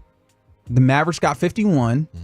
But then also the Mavericks gave up the draft rights to a player who was drafted in 2007 who has not played in the league yet. So basically just draft rights, you can have this, hold on to it, right? Yep. But then also they said sent cash considerations. We now know what the number is on those cash considerations that the Mavericks are sending to the New York Knicks. $1 million, $1 milli sent over from the Dallas Mavericks to the New York Knicks. And you might be asking, like I asked myself, why do they need this money? Why would the Mavs be given this money? The money that was sent over does not have anything to do with the salary cap as far as signing players and re-signing Derrick Jones Jr. or the Knicks signing a player, but it is put into the owner's pockets that they can use for when they go over the luxury tax to pay that bill kind of out of their own pocket. So it is money directly to them. It is not for the team building salary cap, but more for the personal owners to use for that luxury tax. And if you're a Knicks fan, to get Isaiah Hartenstein if you were to go over that luxury tax. I don't know that they're going to get Isaiah Hartenstein signed up. They already gave OG Anunoby they gave him 42 a year. I mean, it was near max. 5 years, $212 I think you got to million. get the other one of those bigs out of there, and it's not Hartenstein to me. I think it's Mitchell or Randall. A lot of people think Julius Randle's the guy. I'm not certain, but I don't really love his fit there necessarily. So I don't know. But yeah, that's a really good team. In fact, we haven't talked about this. Like, how do you feel about that team? The new New York Villa Knickerbockers, as we can call them, where obviously Jalen Brunson, Josh Hart, Dante DiVincenzo, and Mikal Bridges, who all played together, now on a same team in New York. How do you feel about them in the East? I think they're the second best team and can contend for the first. Just because, bro, the power of friendship, you can't say enough about it. Power of friendship. They were already a really good team, and if you could say they were missing anything, maybe another creator on the wing, and you get that. And Mikal Bridges is one of the better two-way players, versatile guy that can defend and can shoot, does all the things that you'd want in a guy. And doesn't miss games. He literally hasn't missed a game since high school. Tom Thibodeau is salivating at the mouth when he heard a guy that Ross, doesn't he miss hasn't games. missed a game since high school. I think it's 500 or something consecutive games. So I think if they figure out their big situation with Mitchell and Hartenstein and Julius Randle, I think they're going to be a really scary team. And if you're the Boston Celtics, man, I think this is the team that could contend for you in the East. I think they got to be taken seriously now. Yeah, and I think that they posed an interesting matchup issue to the Celtics this year. They just, weren't in that place. Yep. So, no, that'll be interesting to see. Going to be a fun NBA season, and I'm really excited to see the NBA offseason really get going. There's been a lot of kind of rumors and stuff moving around, especially with the Mavericks. We were talking earlier today, Mark Stein, who has his own Substack. It's a very good Substack, talking about Kentavious Caldwell-Pope being a player of interest to your Mavericks, in addition to some of the other players we talked about, Jeremy Grant, Tobias Harris, who was the other one? Matisse Thybulle. So Quinn Grimes. Yeah. That's another player that is out there. And so Give me Kevin Durant. I'm super excited. That's another rumor that was out there that I just don't believe. I just don't see it. But look, seeing is believing once it ultimately comes to pass, and 105 Through the Fan is the place that you want to be to see when something happens, because at any given time, we can give you the updates on what's happening. We can try and break it down for you. It's your place for sports in the DFW. Yeah, I appreciate y'all staying with us on a late night, man, all the way to midnight. And we still got people texting in the Twitch and the YouTube and the text line. Y'all are the best, man. Tolo's for real. Turn it on, leave it on. Doesn't mean stop at any time. You keep it on. And so we appreciate you doing that. Make sure you do that all the way through for tomorrow as well. Get you started with Sean and RJ, KNC Masterpiece, G-Bag Nation. They'll take you all the way to Rangers baseball, where they'll face off against the Orioles. Like I said, at 5:30 pregame on 105 Through the Fan. It's been a fun night for Blake, for Ross. I appreciate you guys hanging with us. Y'all have a wonderful evening. You be easy. More and more of you are turning us on and leaving us on. #Tolo, baby. Thank you for listening to